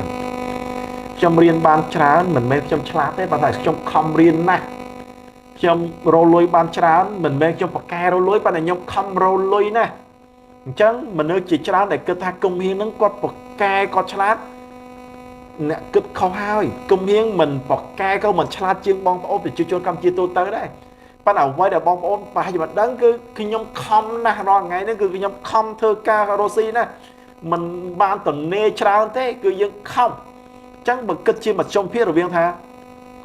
ឆ្លាតពូកែហើយខំគឺ 70% គឺខ្ញុំខំបើពូកែឆ្លាតគឺខ្ញុំដូចគេដូចឯងចឹងគឺមានតែពូកែអីឆ្លាតជាងគេទេរបស់ជាច្រើនខ្ញុំអត់ចេះទេហើយក៏គ្មានឆ្លាតដែរប៉ុន្តែខ្ញុំមនុស្សហ្នឹងគឺមនុស្សខំហ្មងអ្វីដែលខ្ញុំបានមកគឺការខិតខំច្រើនបំផុតបាទសិភៅពីរក្បាលដែលអ្នកចង់ណែនាំសិភៅដែលខ្ញុំចង់ណែនាំទី1គឺសម្រាប់យុវជនកម្ពុជាគឺសូមអានសិភៅដែលមានចំណងជើងថាគ្រប់មេគាសត្វតែក្រាដ៏មាសសរសេរដោយស្ថាបនិកក្រុមហ៊ុន Daewoo Kim Jong-un ហ្នឹងគឺសិភៅមួយដែលយើងដាច់ខាតត្រូវតែអានមកខ្ញុំបានអានចប់ដែរបាទអញ្ចឹងបានយល់ពីអារម្មណ៍ខ្លះហើយសិភៅមួយទៀតគឺខ្ញុំមិនមាន recommend ទេដោយសារតែខ្ញុំលងនឹងសិភៅមួយហ្នឹងសិភៅពីរទៀតសិភៅទី2គឺបងប្អូនអាចមើលទៅគាត់ថាមនុស្សម្នាក់ហ្នឹងគឺមានអារម្មណ៍ផ្សេងគ្នាអ្នកខ្លះគាត់ចង់រស់ស៊ីគាត់មើលសិភៅពីពាណិជ្ជករអ្នកខ្លះចង់ធ្វើនយោបាយគាត់មើលពីប្រវត្តិឋានដឹកនាំអ្នកខ្លះចង់ធ្វើវិទ្យាសាស្ត្រសូមអានសិភៅវិទ្យាសាស្ត្រណាប៉ុន្តែយុវជនកម្ពុជាដែលល្អគួរតែអានសិភៅគ្រប់មេគាសត្វការដ៏មាសបាទដំបូងមានល្អបំផុតដែលអ្នកធ្លាប់ទទួលបានខ្ញុំជាទូទៅគឺជាមនុស្សម្នាក់ដែលរៀនសូត្រគ្រប់យ៉ាងខ្ញុំមានគ្រូច្រើន hayពាក្យមួយម៉ាត់ដែលខ្ញុំធ្លាប់ចាំតាំងពីដើមមកគឺពាក្យដែលអ្នកមានអ្នកគាត់បានប្រាប់ខ្ញុំគាត់ថា boss is a fire ចង្វាយដូចជាភ្លើងអញ្ចឹងពេលដែលយើងនៅឆ្ងាយយើងនៅល្ងានៅចិត្តក្តៅពាក្យហ្នឹងគឺខ្ញុំចាំតពេលបច្ចុប្បន្នហ្នឹងមានន័យថានៅពេលដែលយើងធ្វើការងារជាមួយអ្នកធំឬអ្នកមានពួកគាត់ដូចជាភ្លើងអញ្ចឹងប្រសិនបើយើងនៅចិត្តគាត់យើងនឹងក្តៅរលះរសាគាត់ប៉ុន្តែបើយើងនៅឆ្ងាយពីគាត់គឺយើងល្ងាមានតែបើល្ងាគឺយើងអត់បានផលប្រយោជន៍ទេប៉ុន្តែបើចិត្តគាត់បានផលប្រយោជន៍ប៉ុន្តែអាចប្រឈមនឹងតុងតាំងពេញទៅហ្នឹងអញ្ចឹងពាក្យដែលខ្ញុំចាំនោះគឺ boss is a fire មានន័យថាចៅវាយដូចជាភ្លើងដែលយើងមិនអាចនៅចិត្តពេកប៉ុន្តែក៏មិនអាចនៅឆ្ងាយពេកដែរបើឆ្ងាយពេកវាអត់បានផលប្រយោជន៍បើចិត្តពេកយើងមានរឿងច្រើនបាទដំបូងមានអាក្រក់បំផុតដែលអ្នកធ្លាប់ទទួលបានជាទូទៅខ្ញុំមិនដឹងថាតើអ្វីជាដំបូងមានអាក្រក់គាត់ដែលខ្ញុំធ្លាប់ទទួលយកបានទេព្រោះអីពេលដែលខ្ញុំបានស្គាល់មនុស្សចាស់ជាច្រើនគាត់អត់ប្រយោជន៍មកគឺខ្ញុំបានត្រឹមតែស្ដាប់មនុស្សជាច្រើនគាត់ថាខ្ញុំមនុស្សក្បាលរឹងខ្ញុំមានគ្រូច្រើនខ្ញុំមានគ្រូចាស់ខ្ញុំរៀនផ្សោតពីមនុស្សច្រើនហើយអាល្អក៏ខ្ញុំរៀនអាក្រក់ក៏ខ្ញុំរៀនដែរគាត់ថាធ្វើមិនធ្វើរឿងខ្ញុំតានិយាយមួយម៉ាត់យ៉ាងខ្លីរហូតដល់ពេលថ្មហ្នឹងដូចជាមិនទាន់មាននរណាម្នាក់ដែលបជាក្បាលខ្ញុំតាមចិត្តបានទេចង់និយាយអញ្ចឹងបាទអញ្ចឹងថាគឺមានពាក្យគ្រូជាច្រើនដែលយើងរៀនតាមប៉ុន្តែខ្ញុំស្ដាប់ប៉ុន្តែធ្វើតាមអាឬខ្ញុំតាអញ្ចឹងខ្ញុំអាចនិយាយថាខ្ញុំដូចអត់ទាន់បានទទួលអ្វីជាដំបូងមានអាក្រក់បំផុតផងបាទការសរសើរល្អបំផុតដែលអ្នកធ្លាប់ទទួលបាន best compliment ជាទូទៅនៅពេលដែលការសរសើរដែលល្អបំផុតដែលយើងធ្លាប់ទទួលបាននៅក្នុងជីវិតដែលខ្ញុំចាំយើងនិយាយទៅខ្ញុំមានមោទនភាពចំពោះគ្រួសារច្រើនជាងបើចំពោះការរកស៊ីសង្គមនេះខ្ញុំមិនជាមានមោទនភាពដូចចង់និយាយថាពេលដែលរឿងរៀនចាប់បណ្ឌិតទៅគេសរសើរបកកែរៀនពេលដែលយើងមានក្រុមងារច្អងញ៉ាថាយើងពិតជាលយមែនអីអញ្ចឹងណាយើងបើកគម្រោងរកស៊ីមានបានយើងទិញរបស់ឲ្យគេសរសើរប៉ុន្តែសម្រាប់ខ្ញុំនេះដូចមិនមែនដូចថាមិនមែនជាល្អបំផុតទេអ្វីដែលខ្ញុំគិតថាខ្ញុំសរសើរដែលគេសរសើរបំផុតប្រហែលជាគ្រួសារច្រើនជាងតែតងគ្រួសារច្រើនសុភមង្គលគ្រួសារបាទសុភមង្គលគ្រួសារបាទក្រុមហ៊ុនដែលអ្នកគិតថាអ្នកគួរតែវិនិយោគជាមួយ technology ថ្ងៃក្រោយតែឥឡូវទៅប្រសិនបើមានឱកាសវិនិយោគជាមួយនឹងបច្ចេកវិទ្យាគឺខ្ញុំប្រហែលជាមិនរៀនទេបាទខ្ញុំឲ្យតម្លៃទៅបច្ចេកវិទ្យាច្រើនកត្តាសំខាន់ដើម្បីឲ្យអាជីវកម្មជោគជ័យកត្តាសំខាន់ដើម្បីជោគជ័យទី1គឺមនុស្សទី2បច្ចេកវិទ្យាហើយទី3គឺដើមទុនលុយមានមនុស្សមានជោគជ័យមានលុយអានឹងបានជោគជ័យអង្គញាគឹមហៀងនៅ10ឆ្នាំខាងមុខទៀត10ឆ្នាំខាងមុខទៀតក្តីបំណងប្រាថ្នាខ្ញុំគឺខ្ញុំចង់ខ្លាចជាអ្នកមានបំផុតក្នុងចំណោម5ទៅ10នាក់នៅប្រទេសកម្ពុជារយៈពេល20ឆ្នាំខាងក្រោយអញ្ចឹងបើសួរត្រឹមថា10ឆ្នាំខាងមុខអង្គញាគឹមហៀងនឹងខ្លាចជំនឿអីអ្វីដែលខ្ញុំបានជឿបាន10ឆ្នាំខាងមុខទៀតអង្គញាគឹមហៀងនឹងមានអាយុ52ឆ្នាំប៉ុន្តែត្រឹមអាយុ60ឆ្នាំគឺខ្ញុំមានបំណងខ្លាចតែជាអ្នកមានបំផុតម្នាក់របស់ប្រទេសកម្ពុជាសប្តាហ៍នេះនៅយើងមានអង្គញាអាយុ60-70ឆ្នាំច្រើនណាដែលគាត់មានប្រឡប់ប្រទេសហ្មងណាប៉ុន្តែគឺតែ20ឆ្នាំទៀតពួកគាត់មិនប្រកបជានៅអញ្ចឹងបំណងប្រាថ្នាខ្ញុំគឺ20ឆ្នាំក្រោយខ្ញុំចង់ខ្លាចទៅជាអ្នកមានបំផុតរបស់ប្រទេសកម្ពុជាហើយយើងរកស៊ីតែរឿងត្រឹមត្រូវឯងបើ10ឆ្នាំទៀតអ្វីដែលខ្ញុំប្រកាសហ្មងគឺខ្ញុំនៅអាយុ52ឆ្នាំបាទអរគុណច្រើនបាទ